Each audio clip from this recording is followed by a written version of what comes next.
Greetings, warriors and dreamers. Welcome to the realms of sleep, where tonight we journey through the epic world of God of War.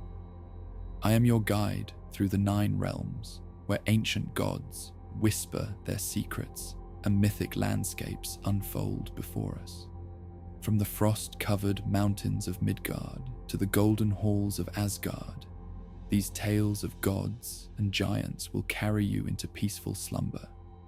Lay down your weapons, rest your weary head, and allow the legends of these powerful beings to become the landscape of your dreams. The battles have been fought, and now is the time for rest. So close your eyes, brave one.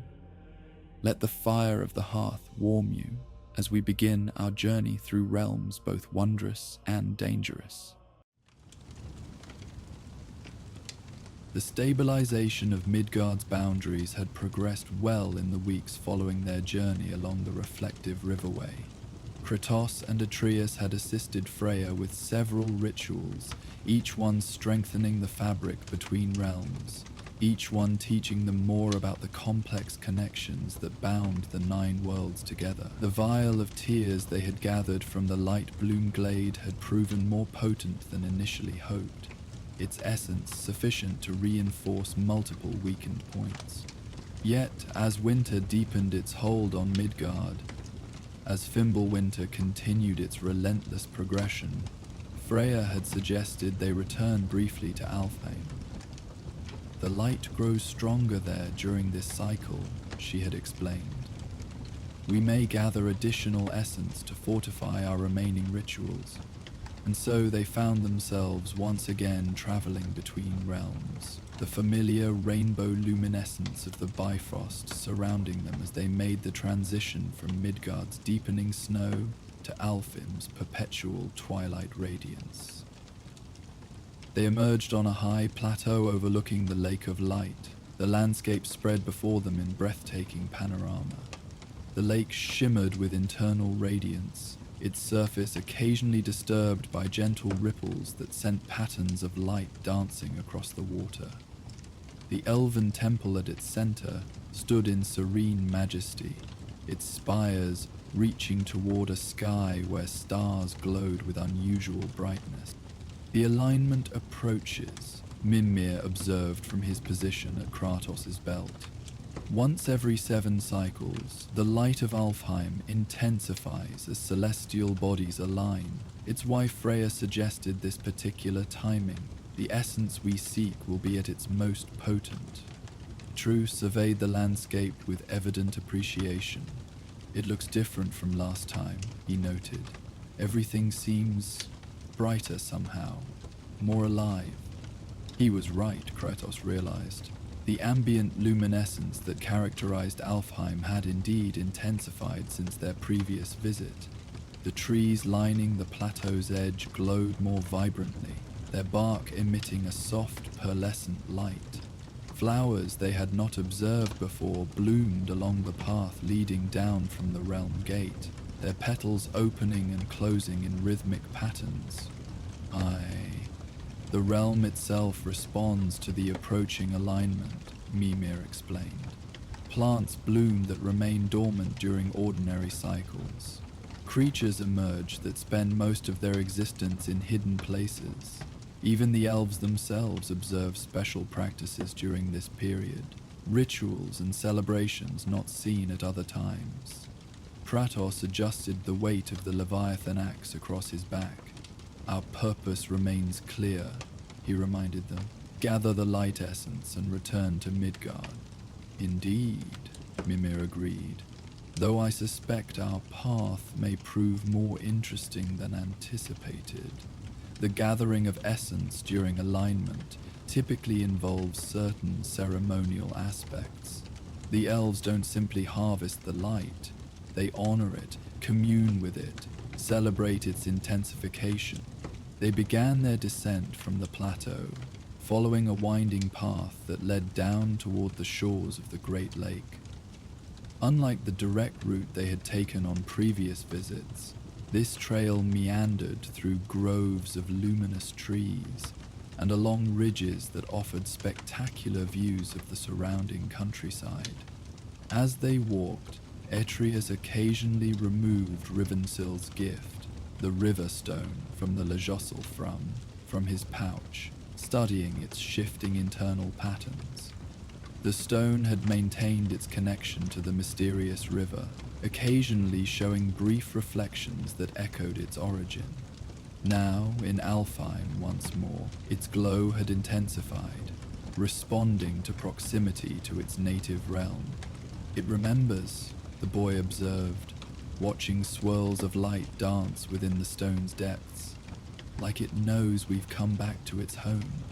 "Objects of power often maintain connections to their places of origin," Mimir noted. "Your riverstone was shaped by Alfheim's essence over centuries. That bond doesn't dissolve merely through physical separation." The path continued downward, eventually leveling as they reached a forest that bordered the lake's northern shore. Here the trees grew taller and more densely packed, their luminous bark creating a cathedral-like effect as light filtered through branches overhead. The ground beneath their feet transitioned from stone to soft moss that glowed with gentle blue-green phosphorescence wherever they stepped. As they moved deeper into this luminous forest, Kratos became aware of subtle sounds carried on the still air. Distant music unlike anything typically heard in Midgard. Notes sustained longer than seemed possible from ordinary instruments. Tones that shifted with liquid smoothness between pitches. Harmonies that somehow suggested colors as much as sounds.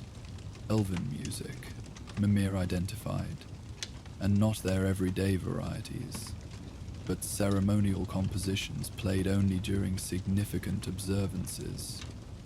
We approached something important. The forest began to thin, trees growing more widely spaced as they approached what appeared to be its boundary. Beyond, a soft glow suggested open space rather than continued woodland, the music now clearly emanating from whatever lay ahead.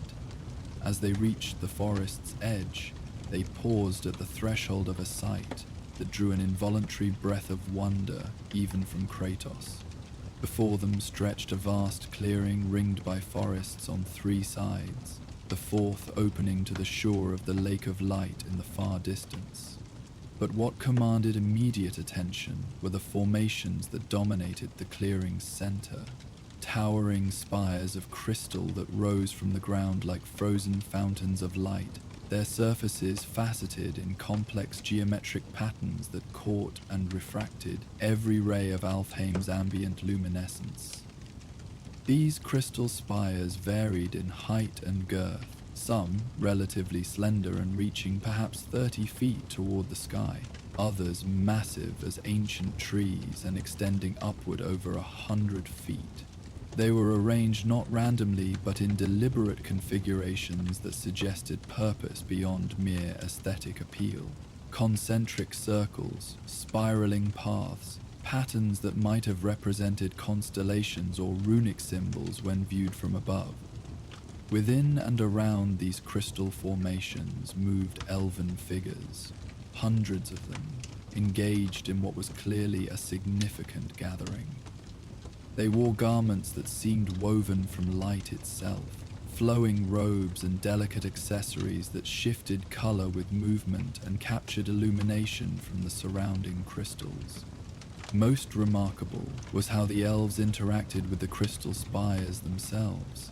Some played instruments that appeared to be extensions of the crystals, harps with strings that connected smaller formations, flutes crafted from crystal shards, percussion instruments that involved touching specific facets to produce resonant tones.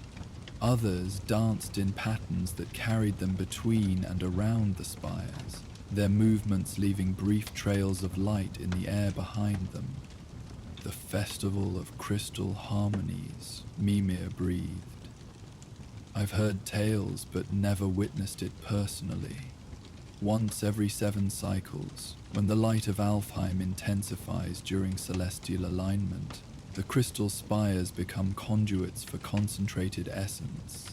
The elves gather to celebrate, to commune with the light, and to harvest its most potent expressions for use in their highest magics.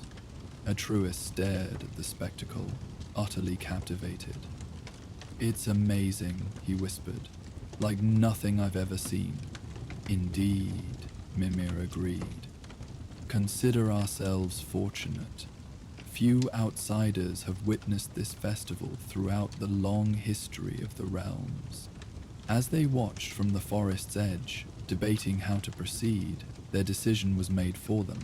A small group of elves who appeared to be patrolling the clearing's perimeter had noticed their presence. 5 figures detached from the main celebration and approached with measured steps, not rushing aggressively but moving with deliberate purpose. "We've been spotted," Atreus said, tension evident in his posture despite his continued fascination with the spectacle before them.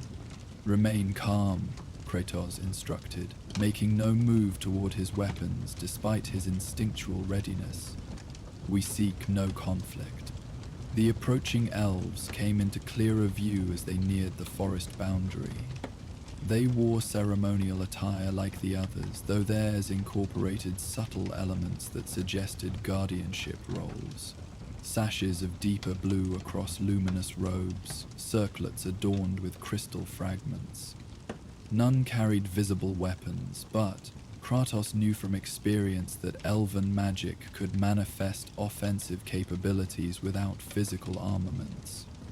The group stopped several paces away, forming a loose semicircle. Their leader, distinguished by a more elaborate circlet and a staff topped with a crystal that echoed the larger formations behind them, studied the unexpected visitors with evident surprise, but no immediate hostility. "Travelers from beyond Alfheim," the lead elf observed, voice musical even in the common tongue, an unusual presence during the harmonic alignment. Their gaze moved deliberately from Kratos to Atreus to Mimir, recognition gradually dawning. "Ah, but not entirely unknown to our realm. You are the ones who effected the light's return during the temple conflict." This identification seemed to ease some tension among the other elves, though their cautious posture remained. "We come in peace," Atreus offered, stepping slightly forward. "We didn't mean to interrupt your celebration. We're here seeking light essence to help stabilize the boundaries between realms." The lead elf's expression shifted from caution to interest. "The boundaries weaken. This we have sensed, though our realm remains more stable than most." They studied the visitors more intently. "You work to reinforce these connections between worlds?" "Yes," Atreus confirmed. "In Midgard, the barriers between realms are growing thin. We've been strengthening them with rituals that require Alfheim's light." The elf conferred briefly with companions in their native tongue, a musical language that seemed composed as much of light as sound. After this exchange, they turned back to the travelers. "I am Luminaria, Keeper of Harmonies," they introduced themselves with a graceful gesture that sent ripples of light cascading through their robes. "Your purpose aligns with the festival's deeper meaning. The crystal spires celebrate not merely light itself, but the connections between all realms, the shared illumination that flows through Yggdrasil's branches and sustains the 9 worlds." Luminaria gestured toward the gathering behind them. "You are welcome to approach the crystal spires. During the harmonic alignment, the essence you seek concentrates within the formations, becoming accessible to those who understand its proper collection. This is, in fact, among the festival's primary purposes." "We appreciate your welcome," Kratos responded with uncharacteristic diplomacy, understanding that respectful engagement would better serve their purpose than his usual taciturn approach. "Come," Luminaria invited, turning to lead them toward the crystal formations. "The alignment approaches its peak. Soon the essences will reach their greatest potency." As they followed the elven escort from the forest's edge into the clearing proper, Atreus looked up at his father with barely contained excitement. "This is perfect," he whispered. "Exactly what we came for. And we get to see the festival too." As they approached the main gathering, attention gradually shifted in their direction. Elves paused in their dancing or musical performances. Conversations quieted briefly. Glances, both curious and cautious, followed their progress. Luminaria led them with confident authority that seemed to reassure the celebrants. These outsiders walked among them with permission from a respected keeper. "The reactions vary," Mimir observed quietly. "Some recognize you from the temple conflict and regard you with gratitude. Others seem more hesitant, particularly toward you, brother. A tattooed warrior god tends to create strong impressions." As they moved deeper into the gathering, the crystal spires loomed larger above them, their scale truly impressive at close range. The largest formations dwarfed even the ancient trees of Midgard, their crystalline surfaces capturing and transforming light in ways that created ever-changing patterns across the clearing. The crystal spires existed before elven civilization, Luminaria explained, noting their interest in the formations. "Our ancestors discovered rather than created them, recognizing their unique properties as natural conduits for the realm's essential light. The festival evolved around this discovery, a celebration of connection rather than conquest."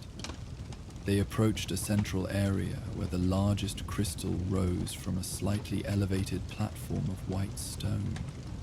Arranged around this platform in careful positions stood elven elders wearing ceremonial attire more elaborate than those of the general gathering. One figure separated from this distinguished group as they approached, an elf of evidently advanced age, their silver-white hair adorned with crystal beads that caught the light with each slight movement. Despite apparent years, they moved with fluid grace, approaching with hands extended in a gesture that somehow conveyed both welcome and assessment. "Luminaria," the elder addressed their escort, "you bring unexpected guests to our gathering." Though the words might have contained challenge, the tone held only measured curiosity.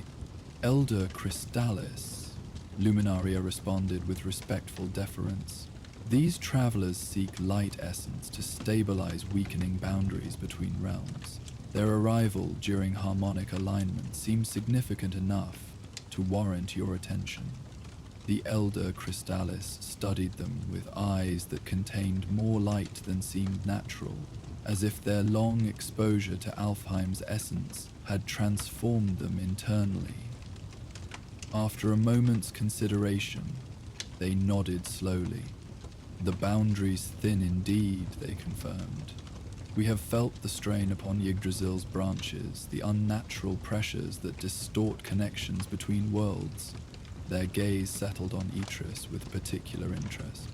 "And you, young one of mixed heritage, you work to reinforce these connections?" Atreus straightened under this direct address.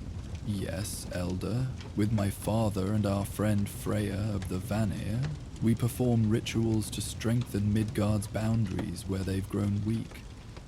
At the mention of Freya, a ripple of reaction passed through nearby elves, reaching even the composed features of Elder Crystallis. "The Witch of the Woods participates in this work? Interesting. Her knowledge of connections between realms is indeed profound."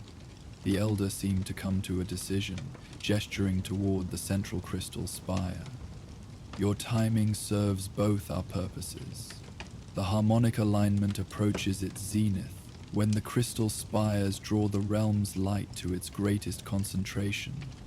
You shall witness our ceremony, and afterward we shall discuss the essence you seek." This seemed a reasonable arrangement, and Kratos nodded acceptance. Though their mission remained focused on obtaining the light essence, there appeared no disadvantage to observing the elven ceremony first. Elder Crystallis turned to address a younger elf who had approached during their conversation. a slender figure whose ceremonial garments incorporated elements suggesting a performance role, with flowing panels that would accentuate movement. "Lumina," the elder instructed, "please ensure our guests have appropriate viewing positions for the harmonic convergence. The young one especially might benefit from proximity to the lesser spiral."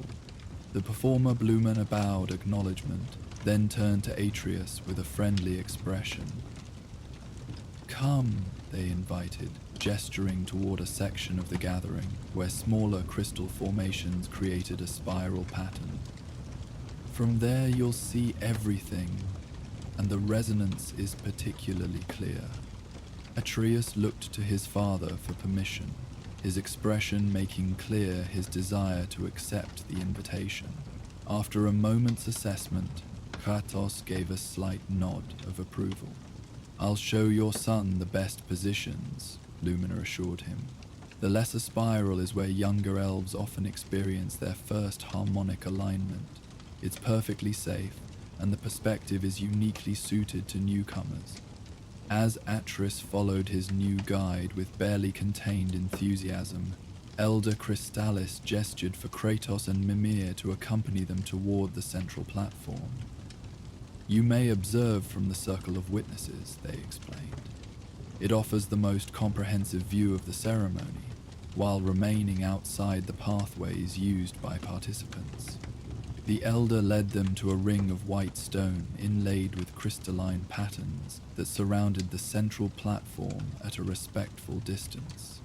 Other observers already positioned there shifted slightly to make space, though some regarded Kratos with undisguised curiosity or barely concealed apprehension.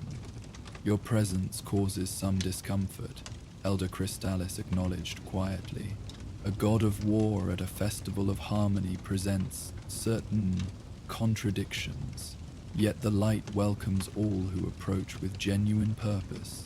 Your efforts to stabilize the boundaries between realms align with our own concerns." From their position in the circle of witnesses, Kratos could observe both the central platform with its towering crystal spire and, with a slight turn, the lesser spiral where Atreus now stood with Lumina. The boy was clearly engrossed in whatever the young performer was explaining, gesturing occasionally toward different crystal formations with animated interest. "Your son adapts quickly to new environments," Elder Crystallis observed, following Kratos' gaze, "a valuable quality in these unstable times."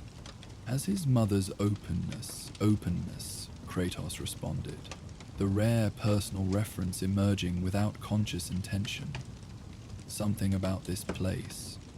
Perhaps the overwhelming harmony of light and sound, perhaps the evident peace despite their outsider status, had momentarily lowered his habitual guardedness."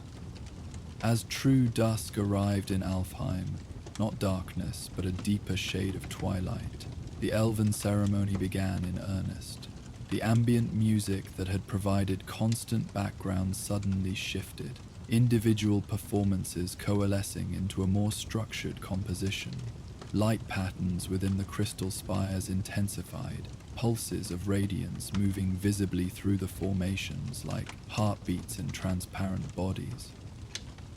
"It begins," Elder Crystallis announced, turning toward the central platform. "The harmonic convergence approaches its peak." Elves throughout the clearing moved with evident purpose, taking positions that clearly held ritual significance. Some formed concentric circles around various crystal formations. Others arranged themselves in lines or spirals that connected different spires, creating a living network across the clearing's expanse. "Each formation must be properly attuned," Mimir explained quietly. "The crystals naturally respond to Alfheim's light, but their full potential emerges only through deliberate harmonization.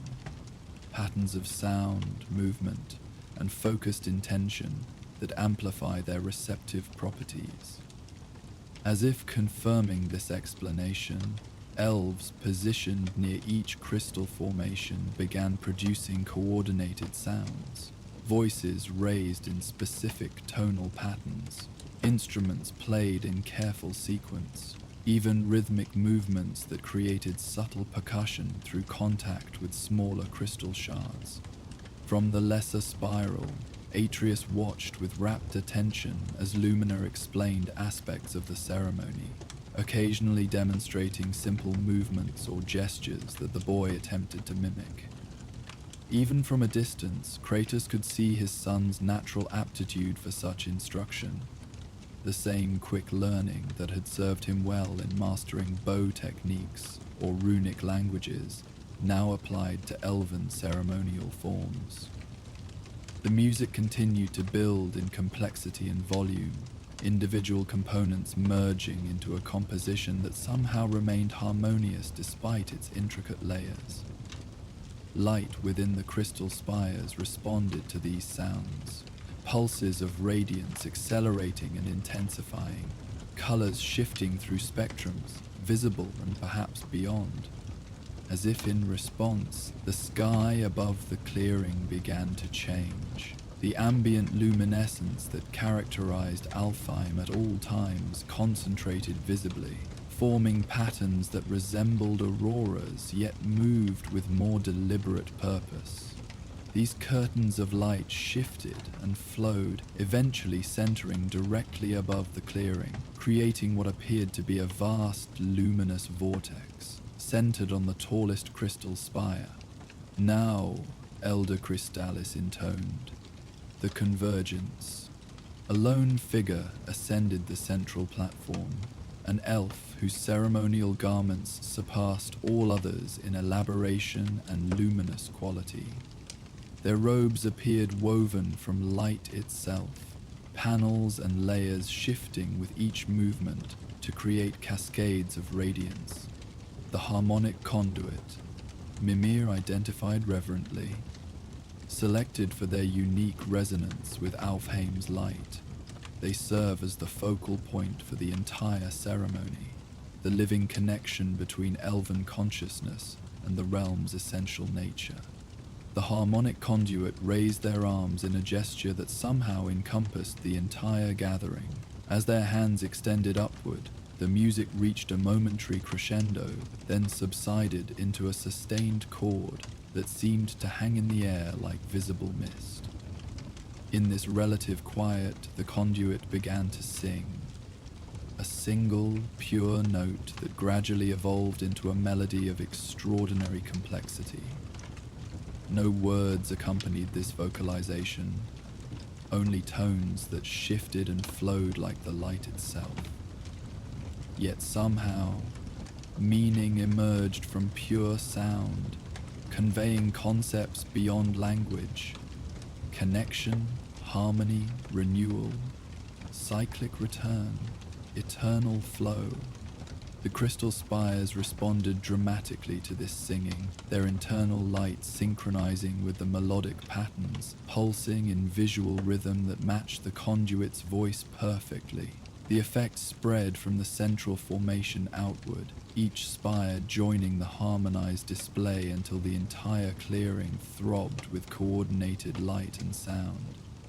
Above, the vortex of concentrated light began to descend, not as solid mass, but as countless strands and streams of radiance that connected sky to ground through the crystal spires. Where these luminous threads made contact with crystal, they appeared to be absorbed and transformed, the formations glowing with increasingly intense internal light that spread downward from their peaks toward their bases. Throughout the clearing, elves performed specific movements that seemed designed to channel and direct this flowing energy. Dance-like sequences that created patterns mirroring those formed by the descending light, gestures that guided luminous currents through particular paths among the crystal formations. In the lesser spiral, Atreus had been drawn into more active participation than mere observation.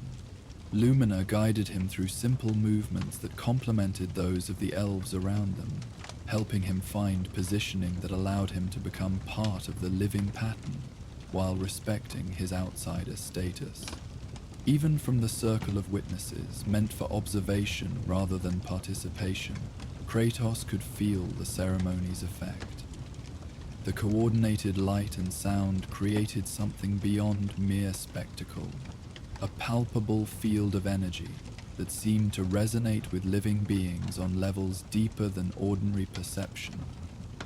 The essence concentrates, Elder Crystallis explained, noting Kratos' awareness of these effects. What normally flows diffusely throughout our realm now gathers in focused form within the crystal spires. This concentrated light is what we harvest for our highest magics, our most sacred healings, our deepest communions with Alfheim's true nature. As the ceremony continued, the crystal spires reached what appeared to be maximum saturation, their internal light so intense that their edges seemed to blur, as if physical form struggled to contain such concentrated essence. At this moment of peak intensity, the harmonic conduits shifted their singing to a new pattern, no less beautiful but distinctly different in structure, moving from accumulation to stabilization. In response, elves throughout the clearing altered their movements and sounds, transitioning from patterns that had drawn light downward into configurations that now circulated and balanced the gathered essence. The visual effect was stunning. Rivers of light flowing between crystal formations, connecting them in complex networks that resembled constellations, or perhaps vast runic arrays written in luminescence across the clearing's expanse. The anchoring, Elder Crystallis identified. Having gathered the light, we now stabilize it within the crystal matrix, binding essence to form so it remains accessible, rather than dissipating back into ambient diffusion. This phase proceeded with methodical grace, the initially dramatic convergence of light gradually settling into more sustained radiance.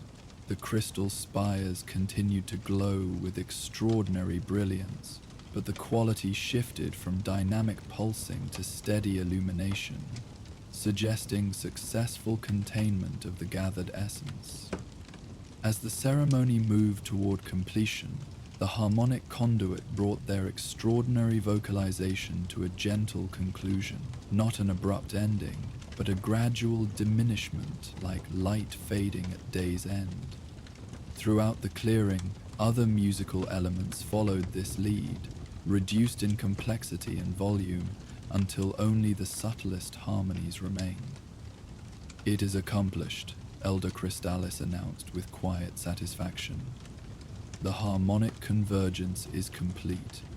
The light has been received, channeled, and anchored within the crystal spires, where it will remain accessible until the next alignment." Throughout the clearing, the formal arrangements of elven participants began to dissolve, transitioning from ceremonial patterns back toward the more fluid socializing of a festival proper. Music resumed, though different in character from the ritual compositions, lighter, more varied, intended for celebration rather than ceremonial function. Atreus and Lumina approached from the lesser spiral, the boy's expression alight with enthusiasm, the young elf looking pleased with their charge's successful participation. "Father!" Atreus called as they neared. "Did you see? I was helping direct the light flow in our section. Lumina showed me how to match my movements to the music so I wouldn't disrupt the patterns." "You have natural aptitude for the harmonics," Lumina affirmed, their tone suggesting genuine appreciation. For an outsider to achieve even basic synchronization during their first convergence is unusual. Your connection to multiple realms likely helps. You intuitively understand how energies flow between worlds. Elder Crystallis received this assessment with thoughtful interest. Indeed, the boy's heritage serves him well in such contexts. The elder turned to address Kratos directly. "Now, as promised, we shall discuss the light essence you seek. The crystal spires contain what you require in its most potent form. With a gesture for them to follow, Elder Crystallis led the group toward a smaller crystal formation positioned somewhat apart from the main configurations. This spire rose perhaps 20 feet from the ground, its form more slender than the massive central formations, yet still impressive in its perfect geometric structure. This is the Crystal of Offering, the Elder explained. After each harmonic convergence, essence gathered here is designated for external use. Diplomatic gifts, healing substances for other realms, materials for particularly significant magical workings beyond Alfheim. They approached the crystal's base, where a small platform of white stone provided access to the formation's lower sections. Elder Crystallis placed their palm against the crystal's surface, speaking briefly in the elven tongue, not the common language they had used with their visitors, but something more ancient and formal, each syllable carrying luminous weight. In response, the crystal's internal light shifted, concentrating toward the point of contact. A small section of the seemingly solid surface became permeable, allowing the Elder to reach slightly into the formation itself. When they withdrew their hand, they held what appeared to be a crystal vial, similar to the one that had contained the tears from the light bloom glade, though this one remained empty. A vessel specially prepared to contain the harmony essence, Elder Crystallis explained, presenting the vial to Kratos. It will preserve the light's potency until you deliver it to your Vanir ally for the boundary-strengthening rituals. Kratos accepted the container with appropriate care, noting its unusual weight despite its apparent delicacy, heavier than glass or ordinary crystals should be, suggesting composition beyond standard materials. The vessel itself contains properties that stabilize what it holds, the Elder continued, observing his assessment. It is among our finest craftsmanship, designed specifically for transporting concentrated light between realms without degradation. Elder Crystallis turned back to the Crystal of Offering, once again placing their palm against its surface while speaking words of power. This time, the response was more dramatic. Light within the formation swirled visibly, currents and eddies forming as if the solid crystal had become liquid while maintaining its structured form. Gradually, these luminous currents concentrated toward the section where the Elder's hand made contact. The light intensified, shifting through subtle color variations before settling into a radiance reminiscent of pure sunlight, yet somehow more substantial, as if illumination had gained physical presence. With deliberate movements that suggested both respect and practical caution, Elder Crystallis guided a small portion of this concentrated essence out through the permeable section of crystal. The light emerged not as ordinary radiance, but as a glowing substance with properties of both liquid and light, flowing yet self-containing, radiant yet physically present.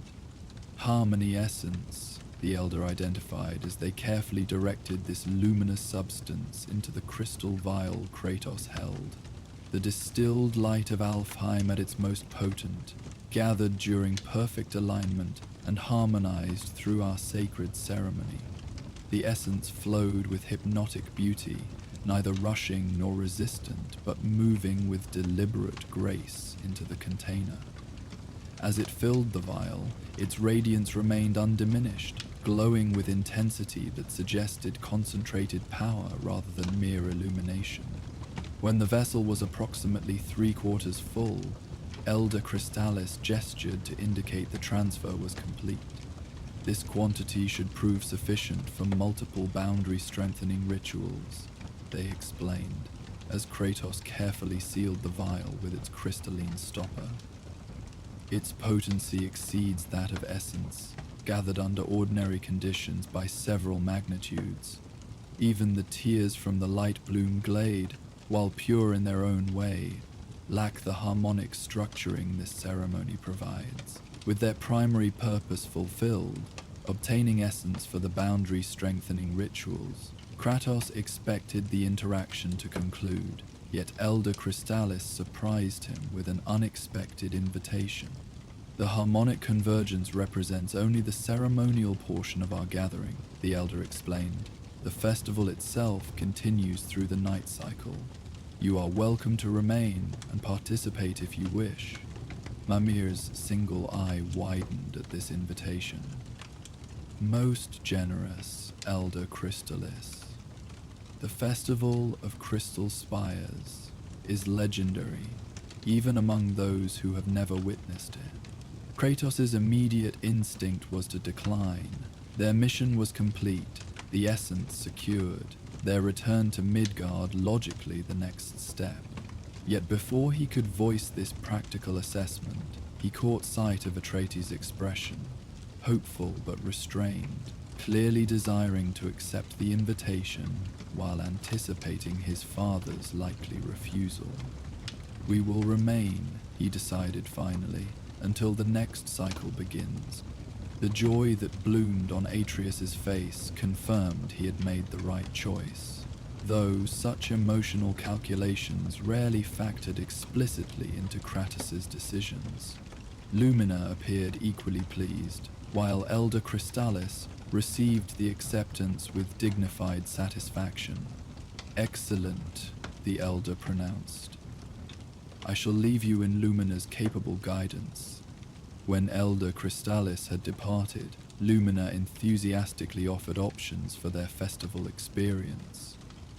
There's so much to experience. The harmonic gardens, the crystal echoes, the dance pavilions. Faced with options whose nature they could not possibly understand, Kratos deferred to Atreus' more natural curiosity. What would you suggest? He asked the young elf directly. Lumina considered thoughtfully. For visitors experiencing their first festival, I would recommend beginning with the resonance pools. They provide a gentle introduction to our celebratory practices, while offering genuine participation rather than mere observation. With Lumina leading the way, they moved toward a section of the clearing where smaller crystal formations surrounded shallow pools of water that glowed with the same luminescence as the essence they had just collected, though less intensified. Elves gathered around these pools in small groups, some seated in contemplative postures, others engaged in what appeared to be musical collaboration. The resonance pools capture and reflect harmonies from the main ceremony, Lumina explained as they approached. But unlike the crystal spires themselves, which now contain stabilized essence, these pools remain responsive to new inputs: sound, movement, intention. They reached a pool somewhat removed from the busier sections, its surface undisturbed and quietly luminous. Lumina gestured for them to be seated on smooth white stones arranged around its perimeter. The young elf produced what appeared to be small crystal rods from within their ceremonial garments. Resonators, they explained, offering one each to Kratos and Atreus. They help focus intention into harmonic patterns that the pool can amplify and transform. Atreus accepted his with evident fascination, examining the perfectly formed crystal rod that fit comfortably in his hand. Kratos took his with more reserved interest, noting its unexpected warmth and subtle vibration against his palm. Not a lifeless object, but something that seemed almost responsive to touch. First, simply hold them while focusing your attention on the pool's surface, Lumina instructed. The resonator will attune to your natural frequency, the unique harmonic pattern your consciousness creates through thought and emotion. This instruction, bordering on mystical practice that would normally trigger Kratos' skepticism, seemed strangely appropriate in this setting. The evidence of elven mastery of light as both physical substance and metaphysical medium surrounded them in the crystal spires and the ceremony they had witnessed. Atreus followed the instruction with natural aptitude, his expression growing more focused as he concentrated on the luminous pool before them. The resonator in his hand gradually began to glow more intensely, its inner light shifting through subtle color variations that apparently reflected his internal state. With more deliberate effort, Kratos attempted the same exercise. Focusing on the pool's surface came easily enough. Concentration had always been among his strengths, but allowing the attunement Lumina described required releasing certain habitual guards. Gradually, however, the resonator he held began responding similarly to Atreus's, though with distinctly different coloration. Deeper tones where the boys showed brighter hues. Excellent, Lumina approved, their own resonator already glowing with practiced brilliance. Now, when ready, touch the tip of your resonator to the pool's surface, gently, with intent rather than force. Atreus moved first, extending his crystal rod until it just barely contacted the luminous water. The effect was immediate and beautiful. Ripples of light expanded outward from the point of contact, carrying the same color patterns that had manifested within his resonator. These ripples moved across the pool's surface with unusual properties, neither fading quickly like ordinary water disturbances nor reflecting back from the edges, but transforming into flowing patterns that resembled musical notation written in light. "It's responding to me," the boy said with wonder. "I can feel it. The pool reflects aspects of consciousness that normally remain internal," Lumina explained. "Thoughts, feelings, intuitions. They become externalized as visual harmonics that others can perceive." With characteristic caution, Kratos followed the demonstration, touching his resonator to the water with carefully modulated pressure. His contact created ripples distinct from his son's, slower moving, more structured in their expansion, deeper in both color and apparent depth of effect. Where Atreus's patterns had flowed with youthful spontaneity, his moved with deliberate purpose, creating fewer but more substantial disturbances in the luminous medium. These different patterns did not conflict, but rather complemented each other, interacting where they intersected to create new, combined effects neither could have produced alone. Lumina added their own contribution, creating patterns distinct from both. Quick, practiced sequences that provided framework and context for the visitors' less structured offerings. "The pools allow communication beyond words," the young elf explained as they watched these interactions unfold across the luminous surface. "Sharing of internal states that language cannot adequately capture."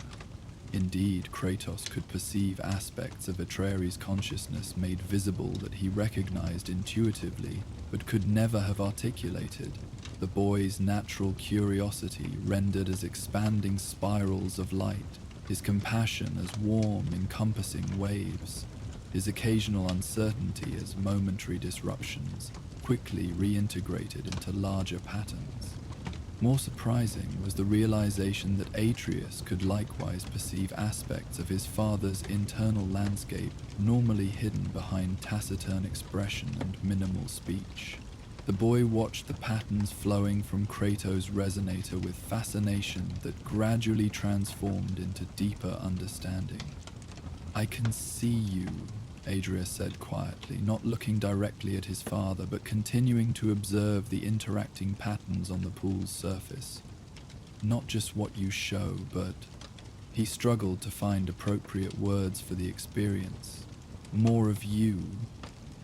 This unexpected intimacy might once have triggered Kratos' instinctive withdrawal, yet Here, in this context of harmonic celebration so removed from battlefields and survival, the revelation felt less threatening than it might have elsewhere. The medium itself provided a protective distance, not direct exposure but translated revelation, safe in its transformation from internal reality to external pattern. After their time at the resonance pool, Lumina guided them toward what appeared to be a central gathering area where elves shared food and drink specifically associated with the festival. Long tables crafted from the same white stone as the ceremonial platforms held arrangements of foods unlike anything found in Midgard. Fruits that glowed with subtle internal light, beverages that shifted color as they were poured, delicate confections shaped like miniature crystal formations. The Feast of Illumination, Lumina identified as they approached. Sustenance infused with concentrated light essence, prepared only during the festival cycle. They were welcomed to the feast with surprising warmth, elves shifting to make space for the unexpected guests with minimal hesitation. This reception differed noticeably from their initial arrival at the festival, suggesting that their respectful participation had modified perceptions among the gathered elves. Throughout the meal, conversation flowed around them. Eldast discussing aspects of the ceremony just completed, sharing observations about particularly successful harmonics achieved, planning further festival activities. Occasionally, these discussions included their small group, with questions about their experiences as outsiders, or explanations of particularly significant festival elements. "You mentioned boundary weakening between realms," one older elf inquired after hearing the general purpose of their visit. "We have observed similar phenomena from Alfheim's perspective. Unusual fluctuations in the light that flows along Yggdrasil's branches, occasional disruptions in established connections. They grow worse in Midgard," Kratos confirmed, finding himself engaged in this discussion despite his usual reticence. "The onset of Fimbulwinter accelerates the deterioration." This information was received with thoughtful concern rather than alarm. "Interesting. Our records suggest similar patterns occurred during previous world cycles, periods when established boundaries required reinforcement before new configurations could stabilize. You have records of past cycles?" Atreus asked with immediate interest. "Of previous Fimbulwinters? Limited documentation," the elf clarified. "Each cycle brings forgetting as well as renewal, but certain knowledge is preserved in our oldest crystal archives. Impressions rather than detailed accounts, patterns recognized rather than events specifically described. This perspective, viewing current developments as part of cyclic processes rather than unprecedented catastrophes, offered a longer view than even Mimir typically provided. It suggested continuity beyond immediate circumstances, survival and renewal following even significant disruption of established orders. As the meal concluded, Lumina suggested one final festival experience before they would need to consider returning to Midgard. "The Illumination dance will begin soon," they explained. "It represents the festival's most inclusive aspect. All may participate regardless of skill or status, creating collective movement patterns that celebrate the successfully gathered light." They were led to an open area near the central crystal spire, where elves had begun gathering in concentric circles.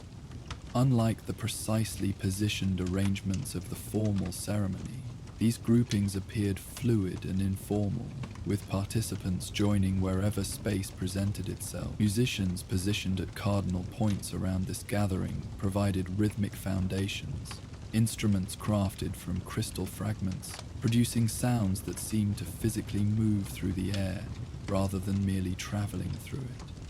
"The dance requires no special knowledge," Lumina assured them as they approached the outer circle. One simply follows the general flow while moving in ways that feel personally harmonious with the music. Atreus joined the circle without hesitation, finding place between elven participants who welcomed him with encouraging gestures. The boy's natural coordination served him well, quickly finding synchronization with the basic movements flowing through the gathered dancers. Kratos initially positioned himself as observer rather than participant, his ingrained preference for assessment before engagement asserting itself. Yet as he watched the dance develop, the genuine joy visible among participants, the natural inclusion of his son, despite obvious differences of appearance and origin, the absence of hierarchical distinction within the flowing circles, something shifted in his perspective. When Lumina extended a simple invitation with an open hand, Kratos surprised himself by accepting, stepping into the outer circle with uncharacteristic willingness to engage in an activity so removed from his usual domains of expertise. His movements initially lacked the fluid grace of the elven dancers, his powerful frame more accustomed to combat disciplines than celebratory expression. Yet the dance's fundamental nature accommodated such differences, incorporating rather than rejecting variations in style and approach. Atreus, catching sight of his father's participation from his position in an inner circle, registered momentary surprise that quickly transformed into genuine delight. The boy's smile, unguarded in a way rarely seen during their more harrowing adventures, confirmed that this departure from habit represented something significant beyond mere physical activity. As the dance continued, its patterns evolved, circles occasionally interlocking, participants weaving between different groups, the music shifting to support changing configurations. The crystal spires themselves seemed to respond to this collective movement, their internal light pulsing subtly in rhythm with the dancers, creating an environment where sound, motion, and illumination became inseparable aspects of a unified experience. For Kratos, the unusual activity gradually became less foreign as he allowed muscle memory to adapt to new purposes. The same bodily awareness that had served him in countless battles now found application in following rhythmic patterns, in maintaining appropriate space between dances, in modulating his naturally powerful movements to harmonize with the more delicate motions of those around him. At one point, the dance brought him into the same circle as Atreus, father and son moving briefly in direct coordination. The boy grinned up at him with uninhibited joy, momentarily free from the weight of prophecy and destiny that so often shadowed their journey together. Seeing his son this way, simply a child experiencing pleasure without fear or burden, awakened complex emotions in Kratos. Pride, certainly. Protection, always. But also a rarer sentiment. Hope that moments like this might someday become less exceptional in their shared existence. As the illumination dance reached its culmination, the separate circles gradually merged into a single spiral that wound inward toward the central crystal spire. Participants moved in flowing procession, each adding individual expressions to the collective pattern while maintaining the overall formation. When the spiral had fully formed, the music built toward a harmonious crescendo, and the dancers raised their hands in a unified gesture toward the towering crystal at the clearing's center. In response, the great spire released a gentle pulse of concentrated light, not the dramatic streaming of the formal ceremony, but a softer radiance that expanded outward to encompass all participants. This light passed through the gathered elves and their visitors like a benevolent wave, leaving a subtle warmth and lingering sense of connection in its wake. The blessing of harmony, Lumina explained quietly as the light enveloped them. A reminder that what we experience separately, we also share collectively. The essence gathered remains within the crystals, but its influence extends to all who participated in its celebration. Night had fully settled over Alfheim during their time at the festival. Not darkness as Midgard would experience it, but a deeper shade of the realm's perpetual twilight. Stars more visible in the luminous sky, the ambient glow softening to gentler radiance. The crystal spires provided primary illumination now, their gathered light steadier and more focused than the diffuse radiance of daytime. "The hour grows late," Kratos observed, aware that their return to Midgard could not be postponed indefinitely, regardless of how welcoming the festival had proven. "We should prepare to depart." Though disappointment flickered briefly across Atreus's features, the boy nodded without protest. The day had offered experiences beyond anything they might have expected when crossing into Alfheim. Not merely the successful acquisition of the Harmony essence, but participation in celebration that had welcomed them despite their outsider status. "Before you leave," Lumina said, "Elder Crystallis asked me to present you with one final offering." The young elf produced a small object from within their ceremonial robes, a crystal fragment shaped into a perfect miniature replica of the central spire, small enough to fit comfortably in the palm of a hand. A token of harmonic alignment, freely given in recognition of your assistance with boundary stabilization.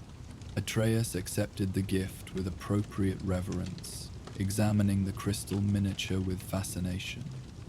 Despite its small size, it captured the complex geometric structure of the actual formation with perfect precision, and a gentle glow emanated from within its faceted surface. "It contains a small measure of the gathered essence," Lumina explained. "Not enough for major magical workings like your boundary rituals, but sufficient to maintain connection with Alfheim's harmony. In times of discord or imbalance, it may offer perspective beyond immediate circumstances." With final farewells exchanged, Lumina guided them back through the festival grounds toward the path that would return them to the Realm Gate. As they moved through the celebrating elves, many acknowledged their passage with gestures of respect or recognition, a marked contrast to the wariness that had greeted their initial arrival. The forest they had traversed earlier now presented a different aspect in Alfheim's night cycle. Trees glowing with subdued inner light, luminous fungi creating paths of blue-green illumination along the forest floor, occasional floating wisps of radiance drifting between branches like curious spirits. The effect was not so much darkness as different light, qualities of illumination shifting rather than diminishing with the cycle's change.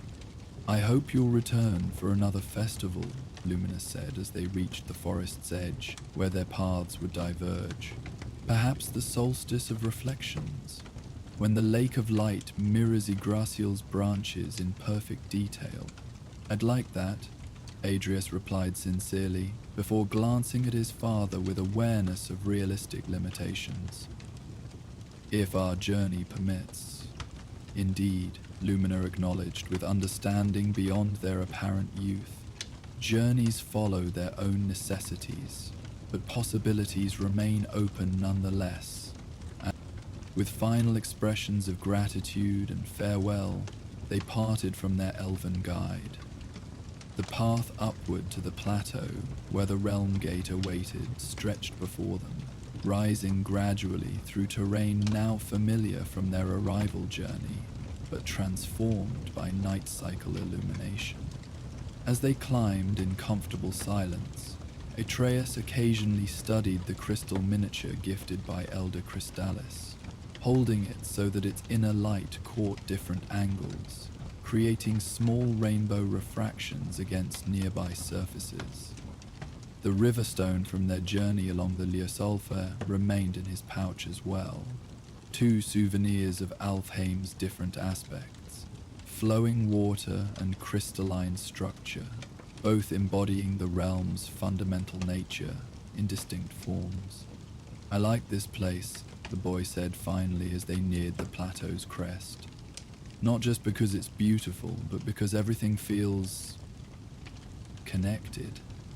Like each part knows how it relates to every other part. The observation demonstrated Atreus's natural insight, identifying an essential quality of Alfheim that explained much about both its wonders and its challenges. The realm's fundamental characteristic was indeed interconnection, light flowing through all aspects of its existence like blood through a living body, creating both harmony and vulnerability, depending on how that flow was managed. Connection brings strength and weakness alike, Kratos responded after considering his son's comment. What binds together can also transmit harm throughout the whole. Like our boundary problems in Midgard, Idris noted with quick understanding. The connections between realms are important, but when they're damaged, the effects spread everywhere. Precisely, Mimir confirmed, rejoining the conversation after having remained uncharacteristically quiet during much of the festival. All systems of connection require both flow and boundary, permeability and containment in proper balance. They reached the plateau where the realm gate stood in ancient solidity, its stone circle illuminated by Alfheim's ambient light, the mechanism ready to transport them back to Midgard when activated. Before engaging it, they paused to look back across the landscape they would leave, the lake of light visible in the distance, its surface reflecting stars and crystal spires alike, the festival clearing marked by concentrated illumination that rose in gentle auroras toward the sky. "We'll come back someday," Atreus said with quiet certainty, "not just for essence or boundaries, but because this place has more to show us." Kratos made no direct response to this declaration, neither confirming nor denying the possibility. Yet he too found himself regarding the realm with different perspective than during previous visits. What had been merely territory to navigate, or resources to acquire, had revealed additional dimensions. Culture with depth and purpose, celebrations that honored connection rather than domination, beauty that served function beyond mere appearance. The harmony essence secured at his belt pulsed gently, as if responding to proximity to the realm gate. This concentrated light would serve their immediate purpose in strengthening Midgard's boundaries. Yet it carried more than merely magical potency. It contained something of the festival's essence as well. The experience of harmony achieved through willing participation rather than enforced uniformity, of individual expression contributing to collective well-being. With a final survey of the landscape spread below them, Kratos activated the realm gate. The ancient stones responded to his touch, channels of power illuminating in sequence around the circle's perimeter. The gateway between worlds shimmered into existence at the structure's center, a portal that would carry them from Alfheim's harmonious light back to Midgard's deepening winter. As they stepped into the gateway, the familiar sensation of realm travel enveloped them, momentary dissolution of physical form, consciousness suspended between worlds, rainbow light of the Bifrost surrounding them as they transitioned from one reality to another. Though brief, this passage between realms always carried its own significance, a reminder that boundaries existed for purpose, that worlds remained distinct despite their connections, that crossing from one state of being to another required deliberate threshold and transformation. They emerged on Midgard's side into the stark contrast of Fimbulwinter's deepening hold. Snow fell heavily from darkness barely illuminated by stars, occasionally visible through breaks in dense cloud cover. The cold struck immediately after Alfheim's perpetual temperate climate, their breath visible in crystalline clouds before their faces, exposed skin registering the shock of temperature differential. Yet even in this harsh transition, something remained with them beyond the physical essence they had gathered. The festival's experience had created its own lasting impression, not merely memory, but perspective that would influence how they perceived their continuing journey. Harmony, once experienced, remained accessible as internal reference point, even when external circumstances presented conflict and challenge. We should proceed directly to Freya, Kratos determined, orienting himself within the familiar forest surrounding the realm gate. Though night had fallen in Midgard as well as Alfheim, his keen senses easily identified their position relative to the witch's dwelling. She will want to examine the harmony essence and adjust her ritual preparations accordingly.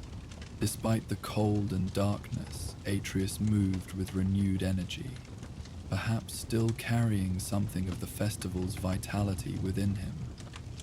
The crystal miniature had been carefully secured within his tunic, its gentle glow occasionally visible through the fabric, a small fragment of Alfheim's harmony transported into Midgard's winter landscape. As they made their way through snow-laden forest toward Freya's sanctuary, Atreus recounted aspects of the festival to Mimir, who responded with scholarly appreciation and occasional amplifying details from his vast knowledge. The head had witnessed the celebration through observation rather than direct participation, yet had clearly absorbed much of its significance. The Festival of Crystal Spires represents one of Alfheim's highest achievements, Mimir noted. Not merely in magical terms, though the essence gathering certainly qualifies as extraordinary workcraft, but in social harmony, the balance of individual expression within collective purpose. It felt different from other ceremonies we've seen, Atreus observed thoughtfully. Less about power or control and more about belonging together while still being separate people. Precisely, Mimir confirmed. Many realms achieve order through dominance, Asgard being the most obvious example, with Odin's obsession with controlling all under his influence. Alfheim at its best represents an alternative approach, harmony through resonance rather than subordination. They reached Freya's dwelling shortly after midnight, the witch's sanctuary still illuminated despite the late hour. As they approached the entrance, concealed beneath ancient tree roots, the protective wards recognized and admitted them, magical barriers parting to allow passage into the subterranean space where the Vanir goddess made her home in exile. Freya herself sat at her work table surrounded by components for the boundary-strengthening ritual they had been progressively implementing across Midgard's weakened points. She looked up at their entrance, momentary surprise giving way to evident relief at their return. "You've succeeded," she observed immediately, sensitive to magical energies enough to detect the harmony essence even before Kratos removed it from its secured pouch. "And obtained something beyond what we initially discussed, if I'm not mistaken. Harmony essence from the Festival of Crystal Spires," Mimir confirmed as Kratos presented the glowing vial. "Gathered during perfect alignment and ceremonially enhanced through elven harmonic practices." Freya's eyes widened with genuine surprise and appreciation. "Extraordinary. Such essence becomes available only during specific celestial alignments. You were fortunate to arrive during the festival itself."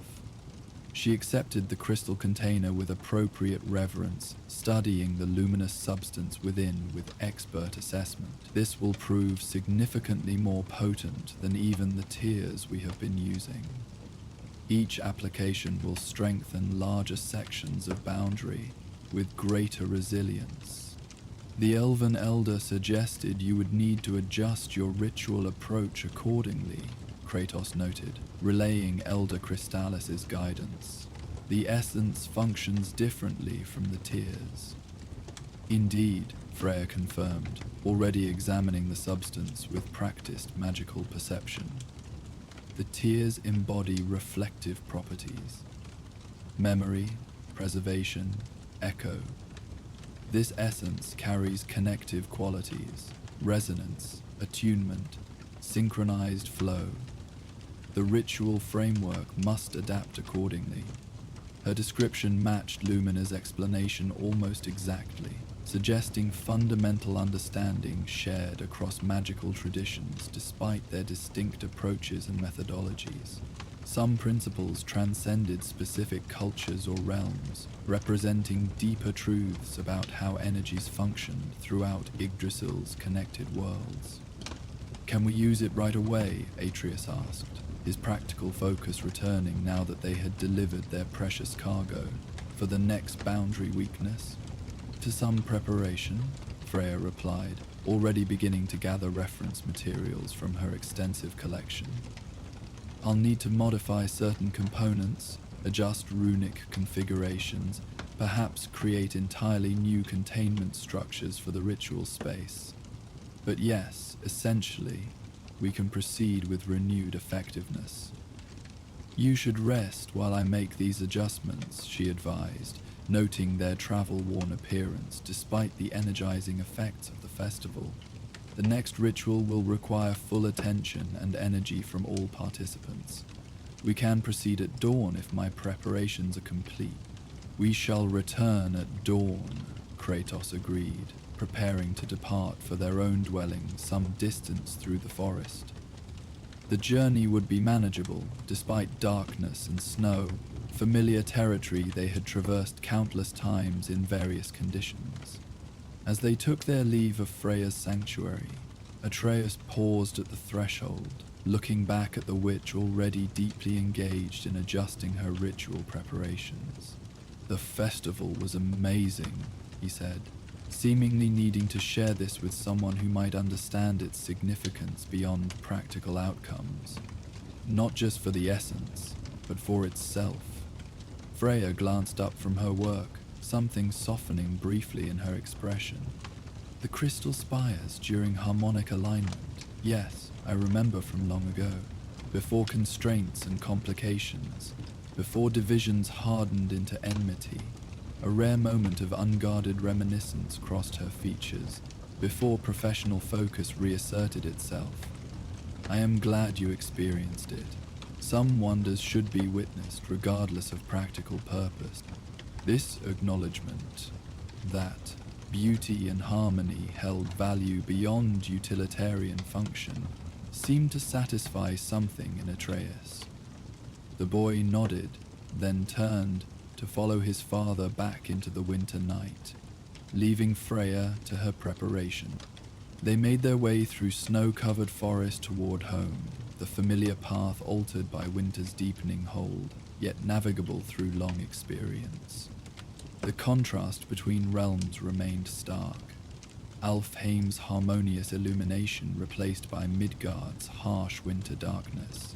Crystal spires exchanged for ice-laden trees. Musical celebrations supplanted by the deep silence of snow-muffled woodland. As they approached their cabin, its sturdy construction a welcome sight after their journey between realms, Atreus removed the crystal miniature from within his tunic. The small replica of the central spire glowed gently in the darkness, casting subtle illumination across snow-covered ground. A fragment of Alfheim's harmony transported into Midgard's winter landscape. "I'm going to keep this where I can see it," the boy declared, clearly treasuring the gift beyond its physical properties. "To remember what we experienced there." Kratos made no direct comment on this decision, yet he understood its significance.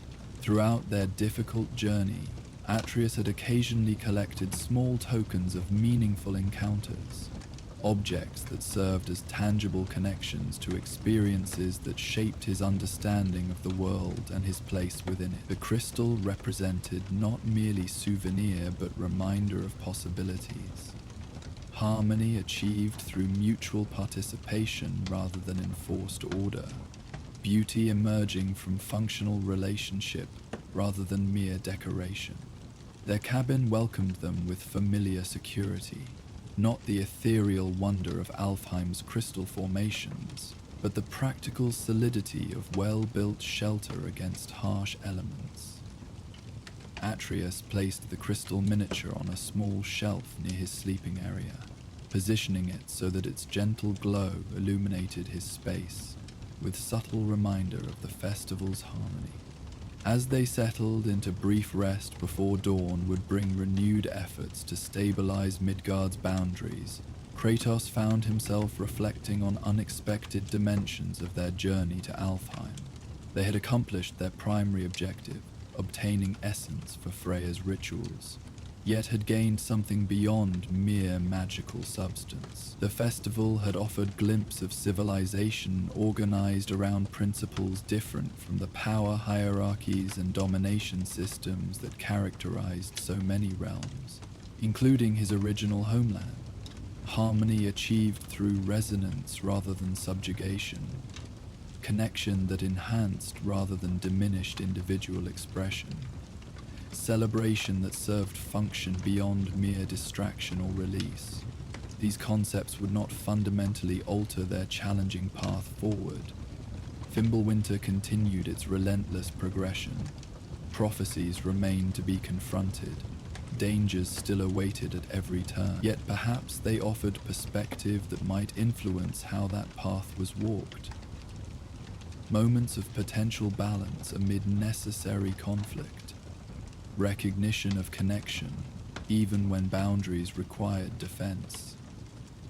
As Midgard slept beneath Fimbulwinter's heavy blanket, as boundaries between worlds grew stronger through their efforts, as connections formed and reformed through their continuing voyage between realms, light gathered from Alfheim's crystal spires continued its gentle illumination, reminder of experience that had briefly transformed visitors into participants, outsiders into welcomed guests, observers into contributors to harmony embodied in celebration of light that connected all things within and beyond its radiant reach.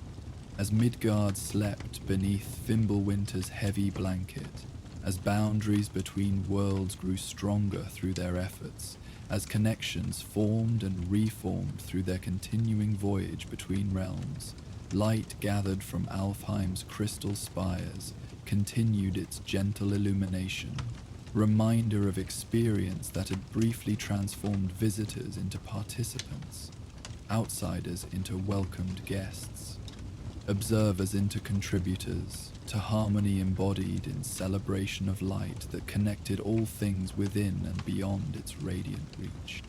Yet light manifests in many forms across the 9 realms, not only in the crystalline radiance of Alfheim's festivals. Some illumination grows more beautiful in darkness, revealing itself only when day surrenders to night, when shadows deepen rather than retreat. For as Kratos and Atreus continued their journey through realms both familiar and strange, they would discover that even beneath the earth, far from sun or stars, wonders await those willing to venture into the quiet depths, where different kinds of light create their own gentle magic. And so our tale turns now from soaring crystal spires to hidden underground passages, from celestial alignment to subterranean mystery, as we join father and son during nightfall in the glowworm caverns, where nature's own living lights create constellations beneath the earth, mapping paths both physical and metaphorical through darkness that harbors its own unexpected beauty. The boundary rituals had progressed well in the weeks following their visit to the Festival of Crystal Spires. The harmony essence obtained during Alfheim's celestial alignment had proven even more potent than Freya had initially anticipated, allowing them to reinforce larger sections of weakened barriers with each working. Where once they had needed to address each fragile boundary point individually, now they could stabilize entire regions with a single, properly conducted ritual. Yet Fimbulwinter continued its relentless advance across Midgard, the unnatural cold deepening with each passing day, storms growing more frequent and intense as the season progressed beyond ordinary winter into something more profound and unsettling. Weather patterns that should have been predictable became increasingly erratic. Periods of relative calm shattered by sudden tempests. Gentle snowfall giving way without warning to howling blizzards that transformed familiar landscapes into treacherous, unrecognizable terrain.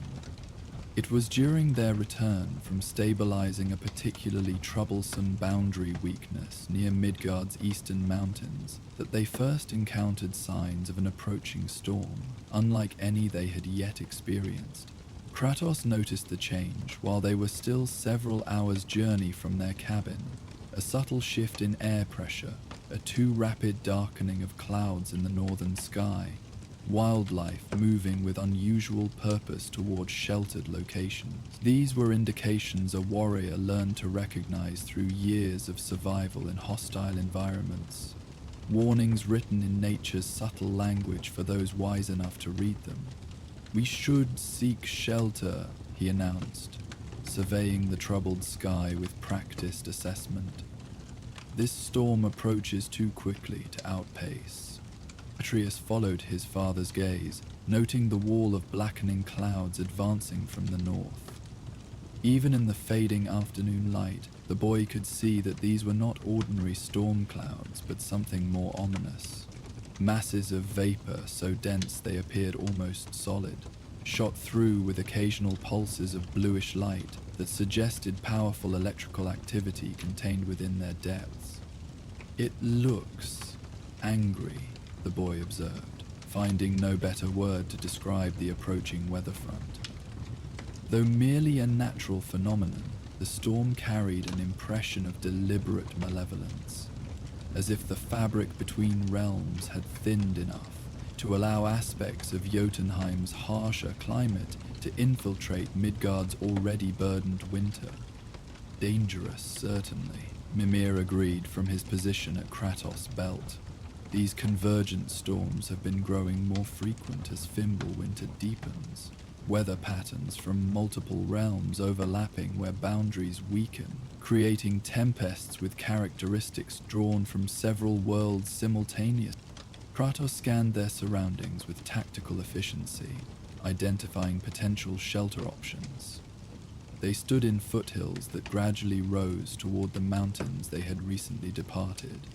A landscape of rocky outcroppings, scattered hardy evergreens, and occasional deep ravines carved by ancient glacial movement. Their cabin lay too far to reach before the storm would overtake them, and the sparse trees offered insufficient protection against what approached. "There," he indicated, pointing toward a shadowed recess at the base of a nearby cliff face. The opening was partially obscured by fallen rocks and tenacious vegetation that had somehow maintained its grip despite Fimbulwinter's harsh conditions, but its size suggested a possible cave entrance rather than merely a shallow indentation. They moved toward this potential sanctuary with purposeful haste, Kratos leading the way with characteristic vigilance, despite the more immediate threat presented by the approaching storm. Years of experience had taught him that one danger often concealed others. Caves that offered shelter from elements might harbor predators or other hazards, apparent safety sometimes masking more subtle threats. As they drew closer, the opening revealed itself to be larger than initially apparent, its entrance partially concealed by the angle of surrounding rock formations and the strategically positioned boulders that framed its mouth. These were not natural features, Kratos realized with heightened awareness. The rocks had been deliberately arranged to obscure the cave's presence from casual observation, while still allowing access to those who knew what to seek. This entrance was disguised, he noted, examining the carefully positioned stones with professional assessment. Long ago, but with purpose. Atreus studied the arrangement with his own developing skill for reading such signs. "Not defensive, though," the boy observed. "No trapping mechanisms or warning markers. More like privacy? Like someone wanted to keep this place secret, but not dangerous. The lad's right, Mimir confirmed after examining the entrance from his limited vantage point. This bears hallmarks of elven concealment patterns, designed to preserve rather than threaten, to keep special places hidden from those who might disturb them rather than to harm intruders. An interesting find in Midgard, where elven influence has historically been minimal. This assessment altered the nature of their caution as they prepared to enter the cave system, where Kratos might ordinarily have expected combat or survival challenges. Elven concealment suggested different potential encounters, magical workings, cultural repositories, perhaps even forgotten pathways between realms. None necessarily threatened immediate danger, but all warranted respectful approach. Behind them, the storm continued its rapid advance, the leading edge of clouds now obscuring the mountains they had left earlier in the day. The temperature dropped noticeably as the atmospheric pressure continued to change, and the first gusts of wind began to stir the hardy vegetation clinging to rocky soil around them. Distant thunder rolled across the landscape, like the approach of enormous drums. Vibrations felt through the ground as much as heard through the air.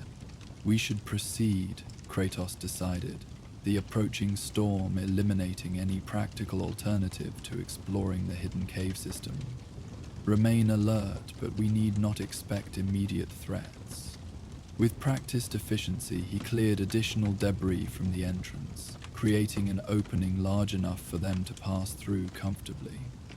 As the last obstructing vegetation was moved aside, a noticeable difference in air quality emerged from the revealed passage. Not merely the cool dampness expected from underground spaces, but something fresher, carrying subtle fragrance, reminiscent of growing things despite the winter-locked landscape outside. Atreus noticed this immediately, his senses naturally attentive to such details.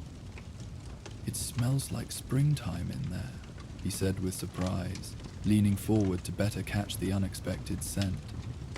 "Like flowers and water and fresh earth." "Curious indeed," Mimir agreed.